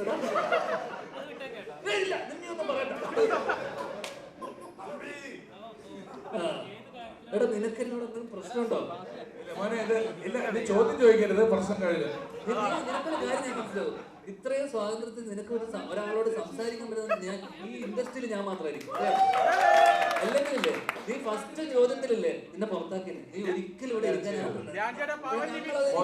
ഇവിടെ മോനും മോന്റെ ജോലിയിൽ പഠിച്ചു വരികയാണ്. ഇത് അത് പഠിച്ചു വരുന്നു. അപ്പം ഇങ്ങനത്തെ ക്വസ്റ്റ്യൻസ് ചോദിക്കല് വരുന്നതുകൊണ്ട് ഈ ജോലിയില്ലേ ഇതിന്റെ ഒരു ബിസിനസ് പരിപാടി, ഇതൊക്കെ ഞാൻ നിനക്ക് വളരെ പേഴ്സണലായിട്ട് പറഞ്ഞുതരാം. ഇവിടെ പലർക്കും അത് അറിയാം, നിനക്കത് അറിയില്ല, അതാ പ്രശ്നം. ഓക്കെ, ഞാൻ പറഞ്ഞുതരാം പേഴ്സണലായിട്ട്. ഏറ്റവും പറഞ്ഞ സ്വന്തം സിനിമ പൊട്ടിയത് അഡ്മിറ്റ് ചെയ്യുന്നുണ്ടല്ലോ, അതൊരു വലിയ മനസ്സാണ്. സീരിയസ് ആയിട്ട് പറഞ്ഞാൽ ഞാൻ സീരിയസ് ആയിട്ട് പറഞ്ഞു. ഞാൻ ചോദിച്ച പോയിട്ടതല്ലേ, സിനിമ പൊട്ടിയാല് പലരും അത് പൊട്ടിയില്ല, മറ്റേതാണ് വിജയമാണ്, അങ്ങനെയൊന്നും പറയുന്നില്ല. നമ്മളത് പൊട്ടി മോശമായി അഡ്മിറ്റ് ചെയ്തു. എന്നോട് ചോദിച്ചത് നിങ്ങൾക്ക് സിനിമ സീരിയസ് ആയിട്ട് കണ്ടുകൂടെ എന്ന് ചോദിക്കുമ്പോ ഞാൻ സിനിമ സീരിയസ് ആയിട്ട് കാണാത്തതല്ലോ, ഞാൻ വളരെ സീരിയസ് ആയിട്ട്. നീ ഒരാളെ മാത്രം സീരിയസ് ആയിട്ട് എന്താ കാര്യം? പ്രൊഡ്യൂസർ കാണണ്ടേ? എടാ, ഇതിന്റെ പ്രൊഡ്യൂസർ, ഡയറക്ടർ, ഇവരൊക്കെ സീരിയസ് ആയിട്ട്. നമ്മൾ ആക്ടേഴ്സ് എന്താണെന്നറിയാമോ? നമ്മൾ ടൂളാണ്. നമ്മൾ എന്നെ ഉപയോഗിച്ച് വർഷങ്ങൾക്ക് ശേഷം നമ്മൾ സിനിമ ചെയ്തു. അതിന് ഞാൻ അത്യാവശ്യം നിനക്ക് അഭിനയിച്ചിട്ടില്ലേ? ആ പടം ഓടിയില്ലേ? നല്ല അതിന്റെ പുറകിൽ ഒരു നല്ല സംവിധായകൻ ഉണ്ടായിരുന്നു, എഴുത്തുകാരുണ്ടായിരുന്നു. ഇതൊക്കെയാണ് അതിന്റെ അവിഭാജ്യ ഘടകം. എന്തൊക്കെയാ? എഴുത്ത്, നീ പറഞ്ഞ പോലെ നല്ല എഴുത്തുകാർ വേണം. ഇത് എന്റെ കോളല്ല. നമുക്ക് വരുന്നതേ ചെയ്യാൻ പറ്റുള്ളൂ. നിനക്കൊരു ജോലി ഒരാൾ ജോലി ആയിട്ട് നമ്മൾ ഫ്രീലാൻസ് ചെയ്യുന്ന ആൾക്കാരാണ്. അപ്പൊ ഞാൻ എന്ത് ചെയ്യും, അവരുടെ ഗട്ട് ഫീലിങ്ങിനെ നമ്മൾ വിശ്വസിക്കും. കാരണം എല്ലാവരും ആദ്യ സിനിമ ചെയ്യാൻ വരുന്ന ആൾക്കാരാണ്. ഇതുപോലെ നിന്റെ പ്രായത്തിലുള്ള പഠിക്കുന്ന പിള്ളേർ ആദ്യ സിനിമ ചെയ്യാൻ വരുന്ന ആൾക്കാർ എൻ്റെ അടുത്ത് വന്നിട്ട് പറയുന്നു, ചേട്ടാ ഒന്ന് കൂടെ നിൽക്കണം. ഞാൻ ഇവരോടൊക്കെ പലപ്പോഴും പറഞ്ഞിട്ടുണ്ട്, ചിലപ്പോൾ ഓടില്ല. നമ്മൾ അവരെ കൺവിക്ഷനെ വിശ്വസിച്ച് നമ്മൾ സിനിമ അവർക്ക് ഡേറ്റ് കൊടുക്കും. അവർ ആത്മാർത്ഥമായി ശ്രമിക്കും, പൊട്ടിപ്പോ. ഈ 150 പടം ഇറങ്ങുന്നില്ല. നമ്മളൊക്കെ വിദേശത്തൊക്കെ പ്രോഗ്രാമിന് മുമ്പ് ചില ആൾക്കാർ പരിചയപ്പെടും. ഒരു പടം ചെയ്യണമെന്ന് പറയും. ഇരുത്തി എങ്ങനെയാണ് സിനിമ തിയേറ്റർ എടുക്കുന്നത്, ഏത് സമയത്തെ ഷോകൾ നിങ്ങൾക്ക് കിട്ടും, നിങ്ങൾ പടം ചെയ്താൽ ഈ 9:30 രാവിലെ 8:30 ഷോ ഇട്ട ആൾ പോലും അറിയില്ല. എങ്ങനെയാണ് സ്ക്രീൻ എടുക്കുന്നത്, എങ്ങനെയാണ് ഇതിന്റെ ബിസിനസ്, നിങ്ങൾ ഇപ്പോൾ ഇത് ചെയ്താൽ നിങ്ങൾക്ക് നഷ്ടം വരുമെന്നൊക്കെ പറഞ്ഞ് കൃത്യമായി ക്ലാസ് എടുത്ത് വിട്ടവനും 2 മാസം കഴിയുമ്പോൾ ചെയ്തു കേട്ടോ പടമെന്ന് പറഞ്ഞ് നിൽക്കണം ഞാൻ കണ്ടിട്ടുണ്ട്. അത് ചിലർ ടൂറ് പോകുന്ന പോലെ, ചിലർക്ക് അതൊരു അവർ വിദേശത്ത് പോയതും ഒക്കെ ചിലപ്പോൾ അല്ല എവിടെ ആയിക്കോട്ടെ അവർ പൈസ ഉണ്ടാക്കുക, ഒരു പടം ചെയ്യാന്നുള്ള ആഗ്രഹത്തിന് പോയ ആളുകളാണ്. അവരതിന് വരുന്നു, അവരത് ചെയ്തു. ഇത് കിട്ടിയില്ലെന്നോർത്ത് ഇതോടുകൂടി അങ്ങനെ നശിച്ച് വഴിയാധാരമാവുന്ന പ്രൊഡ്യൂസർമാരൊന്നും അല്ല. നല്ല ആളുകൾ നല്ല അവരുടെ ഒരു ചെറിയൊരു എമൗണ്ട് വെച്ച് ഒരു ആഗ്രഹപ്പടം ചെയ്യുന്നു. ആ ആഗ്രഹപ്പടത്തിന് അവൈലബിൾ ആകുന്ന ആക്ടർമാരെ തക്കുന്നു, അതിന് കിട്ടുന്നു, ചെയ്യുന്നു. അത്രേ ഉള്ളൂ. നിന്നോട് ഒരു ദേഷ്യവും 1% പോലും ഞങ്ങൾക്ക് ആർക്കും ഇല്ല. നീ അതിന്റെ പേരിൽ മനസ്സ് വേദനിക്കേണ്ട ആവശ്യവുമില്ല. അങ്ങനെ കേട്ടോ. നിന്റെ പോയതിൽ നിന്നെ പോലെയായിരുന്നു ഞാൻ.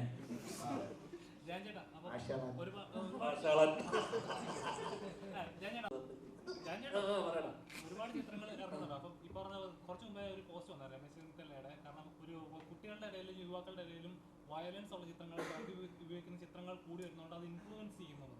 അപ്പൊ ശരിക്കും പറയാം ഇതവിടുത്തെ ഹ്യൂമറുള്ള ഫാമിലി ഓറിയന്റഡ് ചിത്രങ്ങളല്ലേ ഇച്ചിലൂടെ തിയേറ്ററിൽ ഓടേണ്ടത്?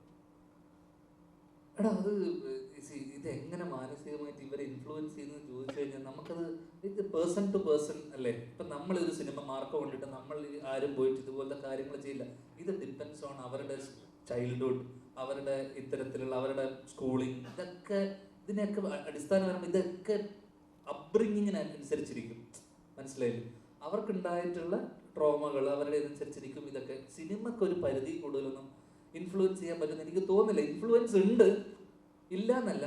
പക്ഷെ അൾട്ടിമേറ്റ്ലി ആ വളർന്നു വരുന്ന ആ ചെറുപ്പക്കാരൻ്റെ അപ്ബ്രിങ്ങിങ്ങും കുട്ടിക്കാലം അല്ലെങ്കിൽ അയാളുടെ അഡോളസെന്റിൽ അയാൾ കാണുന്ന ചുറ്റുമുള്ള ആൾക്കാർ, അപ്പം എല്ലാ സാധനവും ഇൻഫ്ലുവൻസ് ചെയ്യും.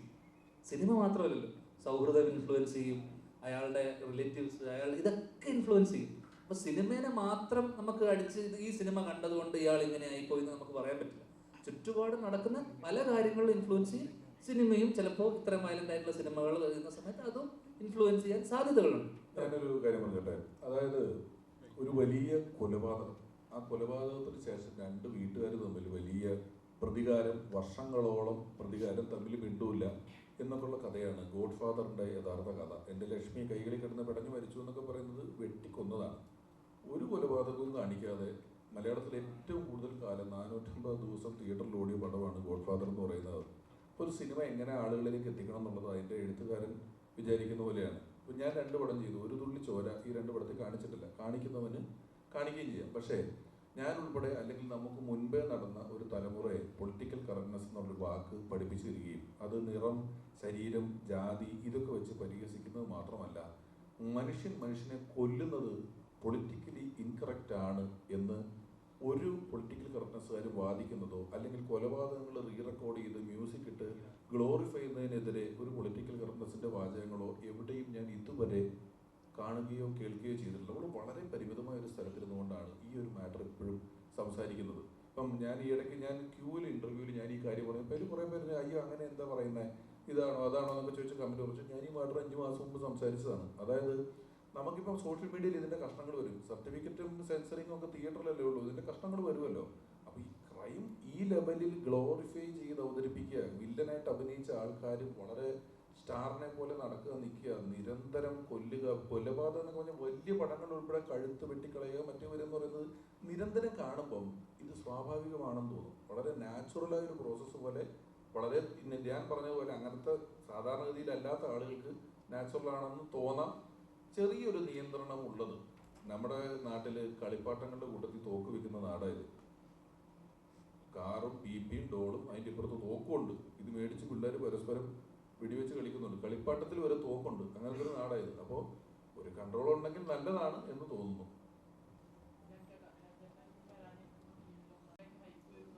ആ ആ നിലവിൽ ഞാൻ വളരെ സീരിയസ് ആയിട്ട് ചെയ്തൊരു സിനിമയാണ്. അറിയാം. ആ ആ ആ അപ്ഡേറ്റ് ഒന്നുമില്ലടാ. ഇപ്പൊ എനിക്കൊന്ന് ദിലീപേട്ടൻ്റെ നിങ്ങളെ വിളിച്ചു വരുന്നേക്കുന്നത് ഇവിടെ പ്രമോഷനാണ്.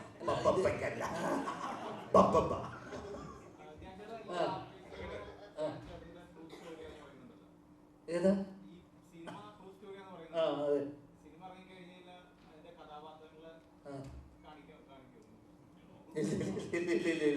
ഒരിക്കലും കാണിക്കാൻ പറ്റത്തില്ല. മഞ്ഞുമൽ ബോയ്സ് ഒക്കെ കണ്ട പോലെ ഒരു വീരസാഹസിക കൃത്യമൊന്നും അല്ല ഇതിന്റെ കൂട്ടുകാർ ചെയ്തേക്കുന്നത്. അത്യാവശ്യം ട്രെയിലർ കണ്ടാലുള്ള സംഭവങ്ങൾ ചെറുതിനെ മനസ്സിലായി കാണുമല്ലോ. അത്ര വീരസാഹസികതകളില്ല. അവന്മാര് ചിലപ്പോൾ പഞ്ചായത്ത് വിട്ട് പോകാൻ സാധ്യതയുണ്ട്. ഇവൻ അവരോട് പറഞ്ഞിട്ടില്ല നിങ്ങളുടെ കഥയാണുള്ളത്. അവര് ഫ്രഷ് ആയിട്ട് വന്ന് കാണുമ്പോൾ ഇത് വലിയാന്ന് അറിഞ്ഞാൽ അവൻ പഞ്ചായത്ത് വിട്ട് പോകും. അതുപോലത്തെ കഥയാണ്.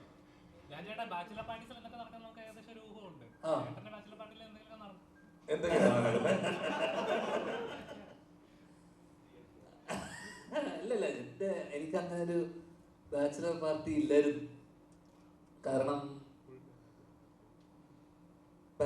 അതിന്റെ ഒരു ഡെയിലി പാർട്ടി ഉള്ളവർക്ക് ഒരു പ്രത്യേകിച്ച് ഒരു ദിവസമായിട്ടൊരു ബാച്ചിലർ പാർട്ടി എന്ന് പറഞ്ഞൊരു ഇല്ല. അപ്പൊ ഞാൻ കല്യാണം തലേന്ന്, ഞാൻ ഈ കഥ പറഞ്ഞിട്ടുണ്ട് പലപ്പോഴായിട്ട്. ഞാൻ കല്യാണം തലേന്ന് രാത്രി ഒരു 9-10 മണി, പിറ്റേ ദിവസം രാവിലെ എൻ്റെ കല്യാണമാണ് 9 മണിക്ക് കണ്ണൂര്. അപ്പം ഞാൻ നേരത്തെ ഇതുപോലെ സാമൂഹിക പ്രതിബദ്ധത ഇല്ലാത്തതുകൊണ്ട് ഞാൻ അളിയനുണ്ടായിരുന്നല്ലേ, ഞാൻ ബാത്റൂമിൽ നിന്ന് ചീട്ട് കളിച്ചോണ്ടിരിക്കുകയായിരുന്നു. അല്ലെ അളിയനുണ്ടായിരുന്നു അന്ന്. ആ ചീട്ട് കളിക്കുന്നു. പിറ്റേ ദിവസം രാവിലെ ഞാൻ എറണാകുളത്താണ്. 10:30 മണിക്ക് രാവിലെ എൻ്റെ കല്യാണം. രാത്രി 9-9:30 വരെ ഞാൻ എറണാകുളത്ത് ബാത്റൂമിൽ നിന്ന് മത്സരിച്ച് ചീട്ട് കളിയാണ്. അങ്ങനെ ആരോ വന്നിട്ട് എന്നോട് ചോദിച്ചു പോണ്ടേന്ന് ചോദിച്ചു. അപ്പൊ രാവിലത്തേക്ക് ഷർട്ട് എടുക്കണം, മുണ്ട് വാങ്ങണം, ഒന്നുമില്ല എൻ്റെ കയ്യിൽ. അങ്ങനെ രാവിലെ അപ്പൊ എന്നെ ആരും വിളിക്കുന്നുമില്ല. അതിന് കല്യാണത്തിന് ആരും നീ വരുന്നില്ലേ എന്ന് പോലും ആരും വിളിക്കുന്നില്ല. പലരുടെയും വിചാരം അച്ഛൻ വിളിച്ചില്ല, അമ്മ വിളിച്ചില്ല, ആരും വിളിക്കുന്നില്ല. ഞാൻ തമ്മിൽ എന്തിനാ പോണേ അങ്ങോട്ട്. ഷൂട്ട് മാറ്റി വെച്ചോ. അങ്ങനെ രാത്രി ഒരു 9:30-10 മണി ആയപ്പോഴാണ് ഈ മത്സരത്തിനിടയിൽ എന്നോട് ആരോ മാമൻ വിളിച്ചെന്നെ. അരവിന്ദന്റെ അതിഥികളൊക്കെ ചെയ്ത് ജാതിജാതൊക്കെ ചെയ്ത് മാമൻ വിളിച്ചു പറഞ്ഞു നീ വരുന്നില്ലേന്ന് ചോദിച്ച്. അങ്ങനെ ഹോട്ടലുണ്ടോന്ന് ചോദിച്ചു. അപ്പൊ ഞാൻ പറഞ്ഞു ഇല്ല, ഞാൻ എറണാകുളത്താന്ന് പറഞ്ഞു. അങ്ങനെ ആ 10-10:30-11 മണിക്ക് ഞാൻ പുറപ്പെട്ട് ഏകദേശം 4-4:30 മണി വരെ, 4-5 മണിയൊക്കെ ആയപ്പോഴാണ് എത്തിയത്. 6 മണി അപ്പോഴേക്കും ഞാൻ വരുന്ന വഴിക്ക് നീരജിനെ ഹോട്ടലിൽ വെച്ച് കാണുന്നു. ഇവന്റെ കുറെ കലാപരിപാടിയൊക്കെ കഴിഞ്ഞതിന് ശേഷം 9:30 മണിക്ക് ഞാൻ ഉറങ്ങാതെ എഴുന്നേറ്റ് നേരെ ഒരു 9:30 മണിക്ക് ആരോ തന്ന ഡ്രസ്സ് വിട്ട് ഞാൻ നേരെ കല്യാണം ചെയ്ത് താലി കണ്ടു തിരിച്ച് അതേപടി എറണാകുളത്ത് നിന്ന് പിറ്റേ ദിവസം ചീട്ടുകളി പാരി സൈഡിൽ. പിന്നെ അല്ല, വർഷങ്ങളായിട്ടുള്ള ഒരു സൗഹൃദം ഉള്ളത് കൊണ്ട് പുള്ളിക്കാരിക്ക് നമ്മുടെ ദൈനംദിന ജീവിതത്തിന്റെ പരിപാടിയൊക്കെ അന്ന്, ഇപ്പൊ അതൊക്കെ നിർത്തി. ഇന്ന് സൂപ്പിലിടോ മാത്രം, അപ്പുറം ഒന്നുമില്ല എന്നുള്ളതാണ്. അല്ല അപ്പൊ ഇവന്റെ സംവിധാനം അല്ല സുമേഷിന്റെ ഇതിപ്പോ ഞാൻ പറഞ്ഞില്ല, ഇതിപ്പോ നേരത്തെ പറഞ്ഞ പോലെ മാർക്കോ അല്ലെങ്കിൽ ഇപ്പം ത്രില്ലർ, വയലൻസ് സിനിമകൾ, എല്ലാതരം സിനിമകളും നമുക്കിപ്പം ഇപ്പം ജാതിജാതകം വന്നു, റൊമാൻസ് വരുന്നു. ഇപ്പം കഴിഞ്ഞ കുറച്ച് കാലങ്ങളായിട്ട് നമ്മൾ കാണുന്ന സീസൺ ഹിറ്റ് അടിക്കുന്ന പല സിനിമകളും ത്രില്ലേഴ്സാണ്. ത്രില്ലർ അല്ലെങ്കിൽ ആക്ഷൻ, കാരണം കിഷ്കിന്തി ആയിക്കോട്ടെ, മാർക്കോ ആയിക്കോട്ടെ, വയലന്റ് ത്രില്ലർ. അപ്പം മാസി വലിയ സിനിമകളാണ്. ചിരി എവിടേക്കോ മിസ്സാവുന്നുണ്ടെന്ന് നമുക്ക് ഫീൽ ചെയ്യുന്നുണ്ട്. അത്തരത്തിൽ വളരെ സിറ്റുവേഷൻ ആയിട്ടുള്ള, ശരിക്കും നടന്നൊരു ഇൻസിഡന്റിനെ ബേസ് ചെയ്തുകൊണ്ടുള്ള ചെറിയ നുറുങ്ങ് ചിരികളുള്ള, ആ രീതിയിൽ നമുക്ക് തിയേറ്ററിൽ പോയി ഇറങ്ങി വരുന്ന സമയത്ത് പ്രത്യേകിച്ച് യാതൊരു ടേക്ക് ഹോമും ഇല്ലെങ്കിൽ പോലും ആ ചിരിയോടുകൂടി നമുക്ക് ഇറങ്ങി വരാൻ പറ്റുന്ന ഒരു സിനിമയാണ്. അത്തരത്തിലുള്ള സിനിമകളും വേണം, ആവശ്യമാണ്. കാരണം കറക്റ്റായിട്ട് ജാൻ ലാസ്റ്റിൽ അതിജാതകം വരുന്നു, പിന്നെ റൊമാൻസ് വരുന്നു. ചിരി നമ്മളെവിടേക്കോ മിസ്സായ സാധനങ്ങളാണ്. അപ്പോൾ ആ തരത്തിൽ എനിക്ക് തോന്നുന്നു ആ രീതിയിൽ ആ കേസേഹോനൊരു സിഗ്നിഫിക്കൻസ് ഉണ്ട് ഇൻ കേസ് ഓഫ് നല്ല ഗുഡ് ഹ്യൂമർ എന്നുള്ള രീതിയിൽ. അത് ഞാൻ ചേട്ടാ ഇപ്പോൾ ഒരു ജാതി ആദാം പറഞ്ഞു, അത് നല്ലൊരു ഫിലിമാണ്, ഒരുപാട് ചിരിക്കാനുള്ള ഒരു എലമെന്റ്സ് ഉണ്ട്, എനിക്ക് ഇഷ്ടപ്പെട്ട ഒരു ഫിലിമാണ്. അപ്പം പക്ഷേ സോഷ്യൽ മീഡിയയിൽ ഒരു സ്റ്റേജ് കഴിഞ്ഞപ്പോഴേക്കും അവർ പറഞ്ഞാൽ ഇത് 30 വയസ്സ് കഴിഞ്ഞവരെ കളിയാക്കുന്ന പോലെ ഫീൽ ചെയ്യുന്നു. ഞങ്ങളിങ്ങനെ സിനിമയെ കാണാതെ പേഴ്സണലായിട്ട് എടുക്കുന്ന ഒരു സ്റ്റേജ് ഉണ്ടല്ലോ, അത് വളരെ സൊസൈറ്റി എഫക്ട് ചെയ്യുന്നുണ്ടോ കരുതുന്നുണ്ടോ? അല്ല, സിനിമ ഇപ്പൊ കുറെ കാലങ്ങളായിട്ട് സിനിമ എല്ലാവർക്കും വളരെ പേഴ്സണലാണ്. ഇപ്പൊ ഇവനൊക്കെ ഭയങ്കര പേഴ്സണലായിട്ട് എടുക്കുന്നില്ലേ പല കാര്യങ്ങളും. അപ്പൊ അതൊക്കെ ഒന്ന് അവരുടെയൊക്കെ തോളത്താണ് സിനിമ, അവരുടെ റെസ്പോൺസിബിലിറ്റി. കാരണം ഒരു കോമൺ മാൻ റെസ്പോൺസ്, ഇത് എന്റർടൈൻമെന്റിന് മാറിയിട്ട് വേറെ രീതിയിൽ വളരെ ക്രിട്ടിക്കലായിട്ടും ഇപ്പം എനിക്കില്ലാത്ത പ്രശ്നവും ഇവിടെ ഇല്ലാത്ത പലർക്കുള്ള പ്രശ്നം നിങ്ങൾക്കുണ്ടാവും. എൻ്റെ കരിയറിനെ ആലോചിച്ച്, എൻ്റെ ജീവിതത്തെ ആലോചിച്ച്, എൻ്റെ ഇതിന് പ്രതിസന്ധി, മലയാള സിനിമയുടെ പ്രതിസന്ധി ഒക്കെ അവൻ്റെ തോളിലാണ്. ഒക്കെ അവർക്ക് പേഴ്സണലാണ്, മനസ്സിലായില്ലേ? കാരണം അത് നമുക്കൊരിക്കലും ഇത് ചെയ്യാൻ പറ്റില്ല. അത് അവൻ്റെ പേഴ്സണൽ തോട്ടാണ്, നമുക്കൊരിക്കലും ഇത് ചെയ്യാൻ പറ്റാത്ത. അപ്പോൾ പലർക്കും പലതും പേഴ്സണൽ ആവുന്നിടത്ത് എന്ത് പറ്റുമെന്ന് വെച്ച് കഴിഞ്ഞാൽ ഒരു കൈൻഡ് ഓഫ് ഹെയ്റ്റ് പ്രൊപ്പഗേറ്റ് ചെയ്ത് തുടങ്ങും നമ്മൾ. അപ്പോൾ ഈ ഹെയ്റ്റ് എന്ന് പറയുന്ന സാധനം, ഞാൻ ഇവനെ ഒന്നും ചെയ്തിട്ടില്ല, പക്ഷെ അവൻ എന്നോട് വെറുപ്പുണ്ട്, ഞാൻ ഇവൻ എന്ത് ചെയ്തു? അപ്പോൾ എന്ത് ചെയ്തിട്ടാണ് അവൻ എന്നോട് ഇത്ര പ്രശ്നം? കാരണം ഞാൻ എത്രയോ കാലങ്ങളായിട്ട് ഞാൻ സിനിമ ചെയ്യുന്നു, ഇത് ചെയ്യുന്നു. അപ്പോൾ നമുക്ക് ഇവിടെ ആൾക്കാരെ വെറുക്കുന്നത് എന്തിനാണെന്ന് അറിയാമോ? നമ്മൾ സിനിമ ചെയ്തുകൊണ്ട് നമ്മൾ ഏറ്റവും ഇവിടെ വലിയ സൂപ്പർ സ്റ്റാർ ആയിട്ടുള്ള വലിയ നല്ല സിനിമ ചെയ്യുന്നവരൊക്കെ നല്ല മനുഷ്യന്മാരാണെന്ന് നിങ്ങൾക്ക് തോന്നുന്നുണ്ടോ? ഒരിക്കലും അല്ലായിരിക്കും. ചിലപ്പോ അത് ഓടാത്ത പല പൊട്ടി സിനിമ ചെയ്യുന്ന ഞാനോ നല്ല മനുഷ്യനല്ലടാ. അത് ഈ ജഡ്ജ് ചെയ്യുന്നതും ആസ്വദിക്കുന്നതായിട്ട് വലിയ വ്യത്യാസമുണ്ട്. വിദേശത്തൊക്കെ ഒരു ബ്രേക്ക്ഫാസ്റ്റ് കൊണ്ട് തന്നാൽ എൻജോയ് യുവർ ബ്രേക്ക്ഫാസ്റ്റ് പറഞ്ഞ് നമ്മൾ എൻജോയ് ചെയ്യാനാണ് പറയുന്നത്. ഇവിടെ നമ്മൾ എല്ലാ സാധനവും വളരെ ജഡ്ജ് ചെയ്യുകയാണ്. അപ്പോൾ ഇപ്പം ഞങ്ങളുടെ ഇൻ്റർവ്യൂ, ഞങ്ങളെല്ലാവരും ഈ പടത്തിൻ്റെ പ്രൊമോഷൻ ഇൻ്റർവ്യൂ ചെയ്തല്ലോ, ഞങ്ങൾ 4-5 സുഹൃത്തുക്കളാണ്. ഞങ്ങൾ അങ്ങോട്ടും ഇങ്ങോട്ടൊക്കെ പറയുന്നത്. ഞാൻ ഇതിൻ്റെ ചില ഇൻ്റർവ്യൂ ഒക്കെ ലിങ്ക് കിട്ടി ഇങ്ങനെ കമൻറ്റൊക്കെ വായിച്ചു നോക്കുമ്പോൾ ചില ആൾക്കാർ ഞാൻ അത് പറഞ്ഞത് പിഷാരടിക്ക് ഇഷ്ടപ്പെട്ടില്ല, മറ്റവൻ ഇവൻ്റെ ഈ സമയം എത്രയും അജു വർഗീസ് അങ്ങോട്ട് നോക്കിയിരുന്നത് നിങ്ങളിൽ എത്ര പേർ ശ്രദ്ധിച്ചു? ഇതൊന്നുമില്ല. ഇതൊക്കെ ഇവർ പേഴ്സണലായി എടുത്ത് ഞങ്ങളുടെ ഓരോരുത്തരുടെയും ആ സമയത്തെ മാനസിക നില എന്തായിരുന്നു, ഞങ്ങൾ ഇങ്ങനെ ഒരു വിദ്വേഷം മനസ്സിൽ വെച്ചിട്ടായിരിക്കും ഇത് ചെയ്തതെന്നൊക്കെ ഓവർ തിങ്ക് ചെയ്ത് കഥകൾ മെനഞ്ഞ് കമൻറ്റുകൾ ഇട്ടുകൊണ്ടിരിക്കുകയാണ് പലതരത്തിൽ. അവിടെ ഇതിനെ എന്ത് രസമായിട്ട് കണ്ട് ചിരിച്ച് മറക്കാവുന്ന ഒരു കാര്യമാണ്. ഇതൊരു ഇൻ്റർവ്യൂ അല്ല, അതൊരു ഇനം ഞങ്ങൾ പ്രസൻറ്റ് ചെയ്തൊന്നുമല്ല. ഞാൻ ഇന്നലെ ധ്യാനെ വിളിച്ചു പറഞ്ഞു, ഞാൻ നമ്മുടെ പ്രോഗ്രാം കണ്ടിട്ട് നല്ലതെന്ന് പറയുന്ന ആൾക്കാരുണ്ട്, TV ഷോ കണ്ടിട്ടുണ്ട്, സിനിമ കണ്ടിട്ട് പറയുന്നുണ്ട്, ഇന്റർവ്യൂ കണ്ടിരുന്നു നന്നായിരുന്നു എന്നൊക്കെ ചിലർ പറഞ്ഞു. അതൊരു ഐറ്റം പോലെയായി, ഒരു ഐറ്റം നമ്മൾ ചെയ്ത പോലെ.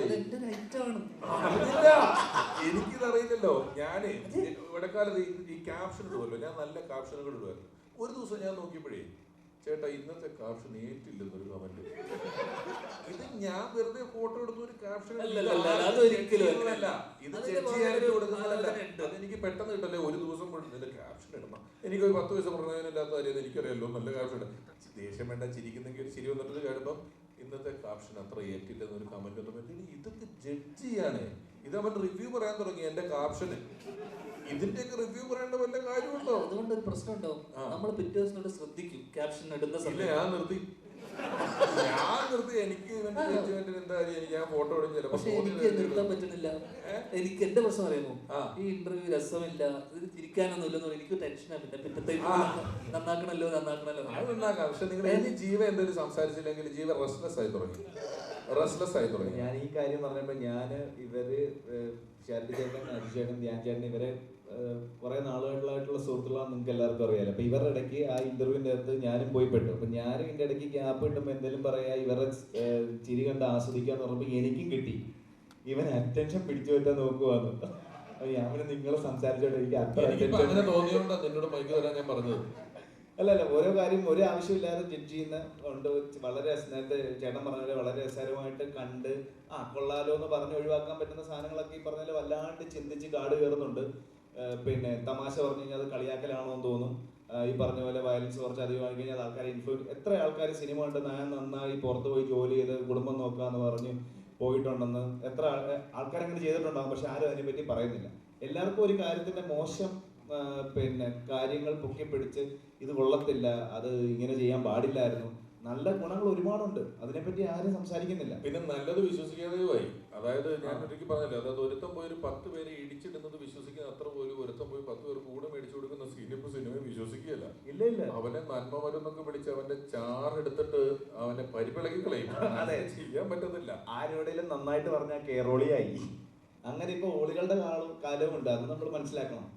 അപ്പൊ എന്തിനേയും കുറ്റം പറഞ്ഞ് ഈസിയാ, പക്ഷെ അതിൽ നിന്ന് എന്തെങ്കിലും ഒരു കാര്യത്തിൽ ഒരു നല്ലതുണ്ടെങ്കിൽ ഇത് കൊള്ളായിരുന്നു കേട്ടോ, അങ്ങനെ പറയുന്നിടത്താണ് ഇപ്പം കുറച്ചുകൂടെ റിലവൻസ് ഉള്ളതെന്ന് എനിക്ക് തോന്നുന്നു. പിന്നെ എല്ലാവരും പറയുന്ന ഇവരോട് ചോദിച്ചല്ലോ സിനിമാറ്റിക് ആയിട്ടാണ് ഈ കഥ പറഞ്ഞെന്നുള്ളത്. ശരിക്കും നമ്മുടെ ജീവിതത്തിൽ നടന്ന പല കാര്യവും നമുക്ക് സിനിമയായിട്ട് കാണിക്കാൻ പറ്റില്ല. ഇപ്പം ഈ അടുത്ത് വളരെ നമ്മളെല്ലാം ഞെട്ടിപ്പോയ ഒരു കൊലപാതകം, ഒരാൾ 4-5 പേരെ കൊന്നു. സിനിമയിൽ ഇയാള് കാരണമായി പറഞ്ഞ ഒന്നും സിനിമയ്ക്ക് റീസൺ അല്ല. സിനിമയിൽ ഒരു ക്യാരക്ടർ അങ്ങനെ പോയി കൊന്ന ആൾക്കാർ കൂവും, അയ്യേ ഇതെന്ത് ഇങ്ങനത്തെ ഒരു കാര്യത്തിന് ഒരാൾ പോയി കൊല്ലുമെന്നൊക്കെ ചോദിക്കും. ലോജിക്ക് നോക്കും. അന്നേരം സമൂഹത്തിൽ നടക്കുന്ന അത്രയും സത്യത്തിൽ ഇപ്പം സിനിമാറ്റിക് ആയിട്ട് ചിന്തിക്കാൻ പറ്റില്ല. കല്യാണം കഴിച്ച ഒരു വരനും വധു ഇറങ്ങി വരുന്നു, ഒരു മരക്കം പൊടിഞ്ഞ് തലേ വീണ് വരൻ മരിച്ചു. നിങ്ങൾ ഈ വാർത്ത പത്രത്തിൽ വായിച്ചാൽ ഒന്നുമില്ല, കല്യാണം കഴിഞ്ഞൊരു പാവം മരം ഒടിഞ്ഞോട് തലേ. ഇത് സിനിമ കാണിച്ച ആ സീന് പോവും. ഒപ്പം തന്നെ മരക്കൊമ്പ് അവന്റെ തലേ വീണ് പിന്നെ ചോദിക്കും. അപ്പൊ സത്യത്തിൽ സിനിമാറ്റിക് ആക്കുക എന്ന് പറയുന്നത് സമൂഹത്തിലുള്ള അത്ര ഇല്ല സിനിമയില്. സമൂഹത്തിലാണ് കുറച്ചുകൂടെ നമുക്ക് വിശ്വസിക്കാനുള്ളത്. സിനിമ വിശ്വസിപ്പിക്കാൻ കൂടുതൽ പാടാണ്.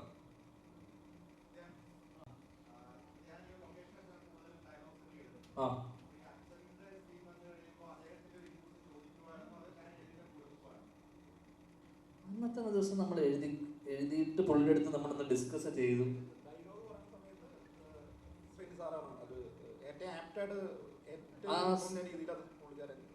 ആ സീനൊന്ന് ജസ്റ്റ് ഒന്ന് ബ്രീഫ് ചെയ്തപ്പോൾ പുള്ളി അതിനകത്ത് എന്തൊക്കെ പറയണം വേണ്ട എന്നുള്ളതൊക്കെ ജസ്റ്റ് ഒന്ന് പുള്ളി പറയും. അത് അതിനപ്പുറം ഭയങ്കര ഇൻപുട്സ് ഒന്നും ഉണ്ടായിരുന്നില്ല.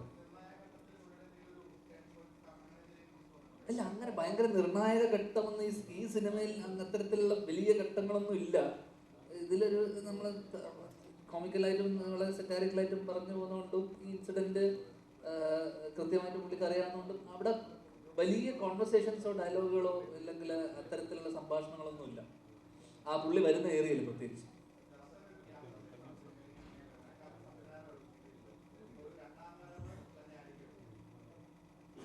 അത് നിങ്ങളല്ലേ പറയേണ്ടത്, വരവാടോ പോക്കാടോ എന്നുള്ളത്.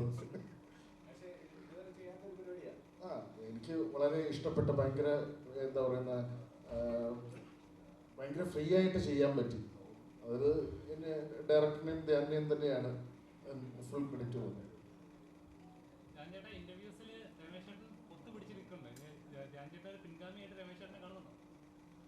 കല്ല് വെച്ചെറിയുന്ന ആളില്ലാഞ്ഞിട്ടാ നിന്റെ പിൻഗാമിയാക്കിയടാ. എന്തൊരു കഷ്ടാടാ യുവമാരിക്കൊണ്ട്. ഞാൻ ആ മത്സരത്തിന് ഇല്ല. സത്യം പറയട്ടെ, ഭയങ്കര അസൂയോടെ ഞാൻ ഈ മത്സരത്തിന് ഇതിത്ര ഒരു മത്സരമാണ്, ഒരു മത്സരമായിട്ടല്ല ഞാൻ വന്നത്. പ്രമോഷൻ എന്ന് പറഞ്ഞ് വന്നു കഴിഞ്ഞപ്പോഴേ ഇത് മത്സരമാക്കി ചിലർ.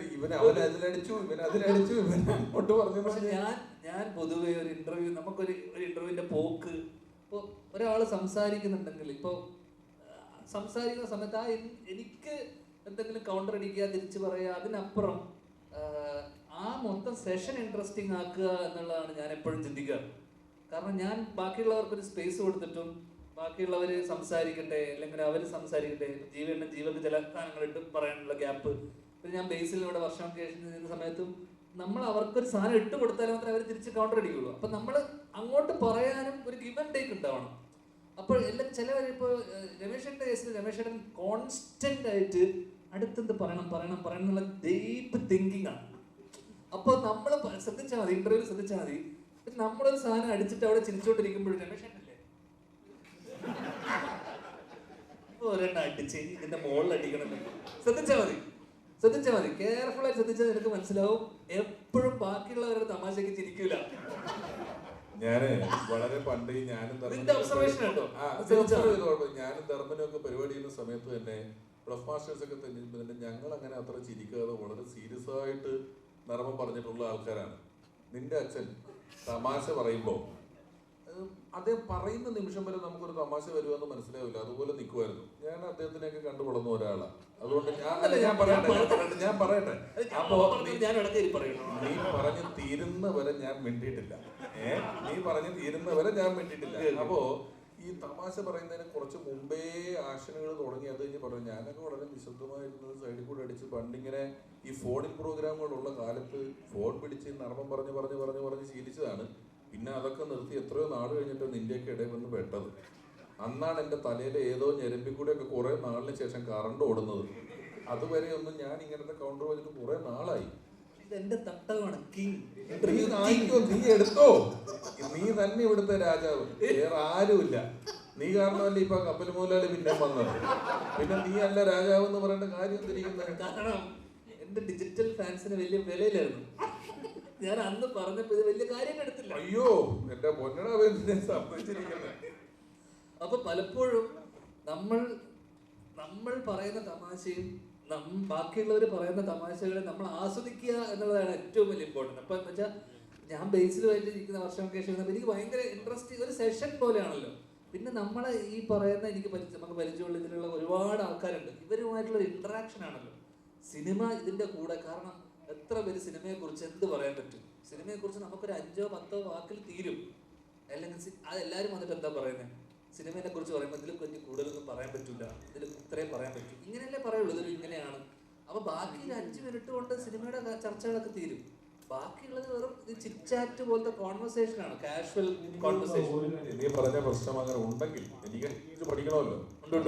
ഉണ്ടെങ്കിൽ എനിക്ക് തോന്നുന്ന കാര്യം ഇപ്പൊ കഴിഞ്ഞ കുറെ അധികം നാളുകളായിട്ട് ഈ തമാശയിലുള്ള പൊളിറ്റിക്കൽ കറക്റ്റ്നെസ്, നമ്മൾ പറയുന്നതിനെ പേഴ്സണലി എടുക്കുക, സീരിയസ് ആയിട്ട് എടുക്കുക എന്നൊക്കെയുള്ള കാര്യം കൊണ്ട് ഞാൻ തലയിലൊരു സൈമൾട്ടേനിയസ് ആയിട്ട് ഒരു എഡിറ്റിംഗ് പ്രോസസ്സ് നടക്കുന്നുണ്ട്. പണ്ട് ഇത് ഞാനോ ധർമ്മനോ ഒക്കെ ഇരുന്ന് അങ്ങോട്ടും ഇങ്ങോട്ടും പറയുന്നതിന് നമുക്ക് ഈ കുഴപ്പമില്ല.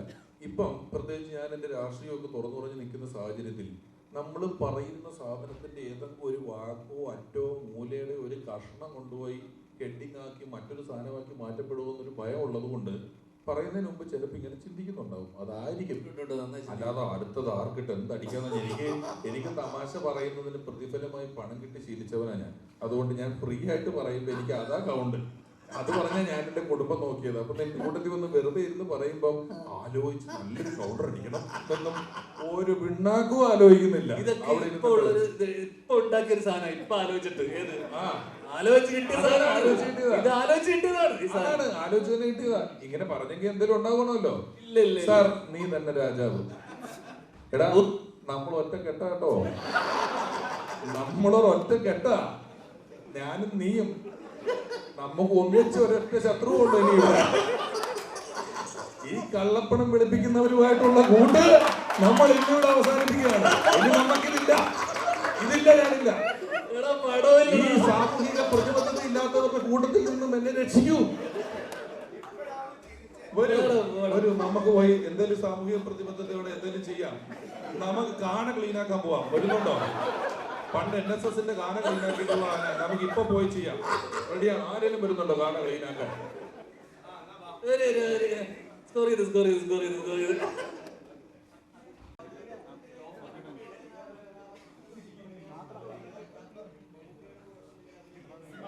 മോനെ ഇത് നീ പറഞ്ഞാൽ മതിയോ? ഞങ്ങള് കേക്കണ്ടേ? ആരെങ്കിലും അവനൊരു മൈക്ക് കൊടുക്കുമോ? ആ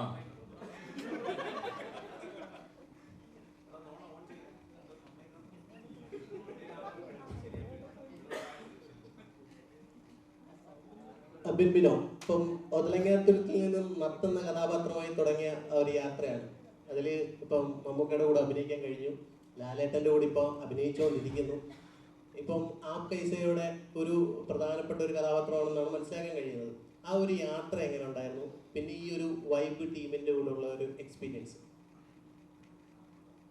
നല്ല രസമുള്ള യാത്രയായിരുന്നു. ഒരു സഞ്ചാരിയുടെ ഡയറി വൈബ് ഇതേ വൈബ് തന്നെയായിരുന്നു. നല്ല രസമാണ് ഇവരായിട്ട് വർക്ക് ചെയ്യാനും. വിനയ് ചേട്ടനാണ് എന്നെ അപ്കൈസയിലോട്ട് വിളിക്കുന്നത്. അപ്പം ഫസ്റ്റ് ധ്യാൻ ചേട്ടൻ്റെ സ്ക്രിപ്റ്റാണ്. അപ്പം ഇതിൻ്റെ ക്യാരക്ടറും പറഞ്ഞപ്പോഴത്തേക്കും എന്നെ കൊണ്ടാവുന്ന രീതിയിൽ ചെയ്യാൻ പറ്റുമെന്നുള്ള രീതിയിലാണ് ഞാൻ ഈ ക്യാരക്ടർ എടുത്തത്. അപ്പം അങ്ങനെ ചെയ്തിട്ടുണ്ടാകും. അപ്പം ആ ഒരു യാത്ര ഒരിക്കലും പ്രതീക്ഷിച്ചില്ല, അവരോട് രണ്ടുപേരും കൂടെ അഭിനയിക്കാൻ പറ്റുമെന്ന് പ്രതീക്ഷിച്ചില്ല. അത് യാദൃശ്ചികമായി വന്നതാണ്. നേരത്തെയൊക്കെ നത്തെന്ന് പറഞ്ഞായിരുന്നു ആളുകളൊക്കെ അറിയപ്പെട്ടത്. അപ്പം നമ്മുടെ നാട്ടിലാണെങ്കിലും നത്തെന്നായിരുന്നു കൂടുതൽ പേര് അറിയപ്പെട്ടത്. ഇപ്പൊ അബിൻ ബിനോ എന്ന് പറഞ്ഞു കഴിഞ്ഞാൽ ആളെ അറിയുന്ന ഒരു സ്ഥിതിയിലേക്ക് വന്നിട്ടുണ്ട്. അപ്പം അങ്ങനെ അതിന്റെ ഒരു ഇല്ല, ഞാൻ സാധാരണ ഈ ഷൂട്ടിംഗ് സെറ്റിലൊക്കെ ചെല്ലുമ്പോഴത്തേക്കും അഭിനെന്ന് വിളിച്ചു കഴിഞ്ഞാൽ ആരും ഞാനങ്ങനെ തിരിഞ്ഞു നോക്കാറില്ല. നത്തെന്ന് വിളിച്ചാൽ ഞാൻ തിരിഞ്ഞ് നോക്കത്തുള്ളൂ. ഞാൻ തന്നെ ആ പേര് മറന്നിരിക്കുകയാണ്. അപ്പോൾ അങ്ങനെ തിരിച്ചു വന്നതായിട്ട് എനിക്ക് തോന്നുന്നില്ല. ഏത് പേര് വിളിച്ചാലും ചീത്തപ്പേരില്ലാതിരുന്നാൽ മതി.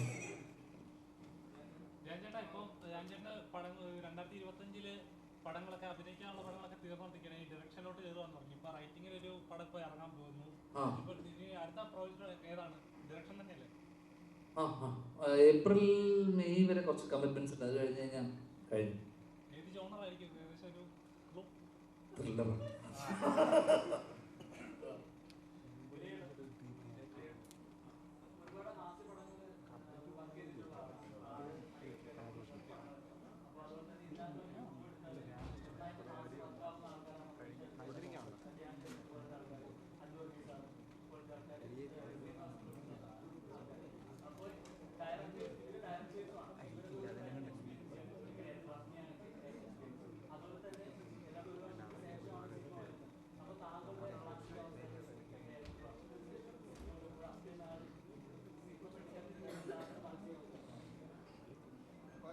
വർഷമായിട്ട് അസിസ്റ്റന്റ് ക്ലീറ്റസ് തുടങ്ങി ഞാൻ അസിസ്റ്റന്റ് ആയിട്ട് നിൽക്കുന്നതാണ്. അപ്പൊ അടികപ്പിയർ തുടങ്ങി തുടങ്ങി ധ്യാന്റെ കൂടെ ഉണ്ട്. അപ്പൊ പല കഥകളും നമ്മളിങ്ങനെ ഡിസ്കസ് ചെയ്യുന്ന കൂട്ടത്തില് വന്നൊരു കഥയുമാണിത്. അപ്പൊ അതിനു മുമ്പ് നമ്മൾ പാതിരക്കുർബാന എന്ന് പറഞ്ഞൊരു പടം ഞാൻ അനൗൺസ് ചെയ്തിട്ട് ഷൂട്ടിങ്ങിനേക്കാളും ഒരു 3 ആഴ്ച മുമ്പ് കോവിഡിന്റെ സെക്കൻഡ് ലോക്ക്ഡൌണിലപ്പോൾ നമ്മൾ ഊട്ടിയിലൊക്കെ ലൊക്കേഷനൊക്കെ ഫിക്സ് ചെയ്ത് അത് നിന്നുപോയത്. അപ്പോഴാണ് എന്നെ പറഞ്ഞ് നമുക്ക് ഇങ്ങനെ ഒരു പടം ചെയ്യാം എത്രയും പെട്ടെന്ന് പറഞ്ഞിട്ടാണ് ഇങ്ങനെ വരുന്നത്. ഇത്രയും ആർട്ടിസ്റ്റുകൾ അജിച്ചേട്ടനും ധ്യാനം ഒക്കെ ആണെങ്കിലും നമ്മൾ ത്രൂ ഔട്ട് എപ്പോഴും കമ്മ്യൂണിക്കേഷൻ ഉള്ള ആൾക്കാരാണ്. രമേശ് ചേട്ടനായിട്ട് ഞാൻ ആദ്യമായിട്ട് ഇത് ചെയ്യണത്. പക്ഷേ നമ്മളൊരു സീൻ ഡെവലപ്പ് ചെയ്തിട്ട് രമേശ് ചേട്ടൻ്റെ അടുത്ത് ഇരുന്നിട്ട് നമുക്ക് ഡയലോഗ്സ് ഈ കൗണ്ടേഴ്സ് വന്ന സമയത്ത് ഇതുവരെ രമേശ് ചേട്ടൻ ചെയ്യാത്ത ടൈപ്പ് ഒരു ക്യാരക്ടർ ആയതുകൊണ്ട് തന്നെ പുള്ളി അതിന് അത്രയ്ക്കും ഇൻപുട്സ് നമുക്ക് തരുന്നുണ്ടായിരുന്നു. ഡയലോഗ്സ് നമുക്ക് ഇങ്ങനെ ചെയ്ത് നോക്കാം. പിന്നെ അജിച്ചേട്ടനും രമേശ് ചേട്ടനും കൂടി ഇംപ്രൂവൈസ് ചെയ്തിട്ട് അതിനെ ഏറ്റവും മാക്സിമം നന്നാക്കാനായിട്ടുള്ള എല്ലാ പരിപാടികളും നമുക്ക് നടന്നിട്ടുണ്ട്. ഭയങ്കര സപ്പോർട്ടായിരുന്നു എനിക്ക്. മൊത്തം ആർട്ടിസ്റ്റിന്റെ ഭാഗത്ത് നിന്ന് ഭയങ്കര സപ്പോർട്ടുണ്ടായിരുന്നു. പിന്നെ ഈ ഒരു വർഷം ഇറങ്ങാതിരിക്കുന്ന സമയത്ത് ഇടയ്ക്ക് സങ്കടം വരുന്ന സമയത്ത് ഇങ്ങനെ ഈ രാത്രികളിൽ ധ്യാനം വിളിച്ചിട്ട് സങ്കടമൊക്കെ കുറയുന്നതുകൊണ്ട് നമ്മളെ മാക്സിമം ചേർത്ത് നിർത്താനാണ് എല്ലാവരും നോക്കിയത്. സന്തോഷം ഇപ്പം ഇറങ്ങാൻ പോകുന്നത്. അപ്പോൾ നമ്മുടെ പ്രസ് മീറ്റ് വൈൻഡപ്പ് ചെയ്യാണ്. അപ്പോൾ താങ്ക് യു സോ മച്ച്. എല്ലാവരും വളരെ ഹാപ്പി ആയിട്ടുള്ള നല്ല നല്ല കാര്യങ്ങളൊക്കെ വേണ്ടി ഇടാൻ പോസ്റ്റ് ചെയ്യാൻ ഓക്കെ വന്നിരിക്കുകയാണ്. അപ്പോൾ എല്ലാവരും നാളെ സിനിമ കാണാനും കൂടെ എത്തണം കേട്ടോ. രാവിലെ അപ്പോൾ എല്ലാവരും രാവിലെ 28-ാം തീയതി രാവിലെ സിനിമ കണ്ടിട്ട് മുൻവിധിയോടെ അല്ലാതെ പോയി സിനിമ കണ്ടിട്ട് പറ കേട്ടോ. നല്ലതാണെങ്കിൽ മാക്സിമം ജിൽജിലായിട്ട്. Thank you so much. Thank you കേട്ടോ.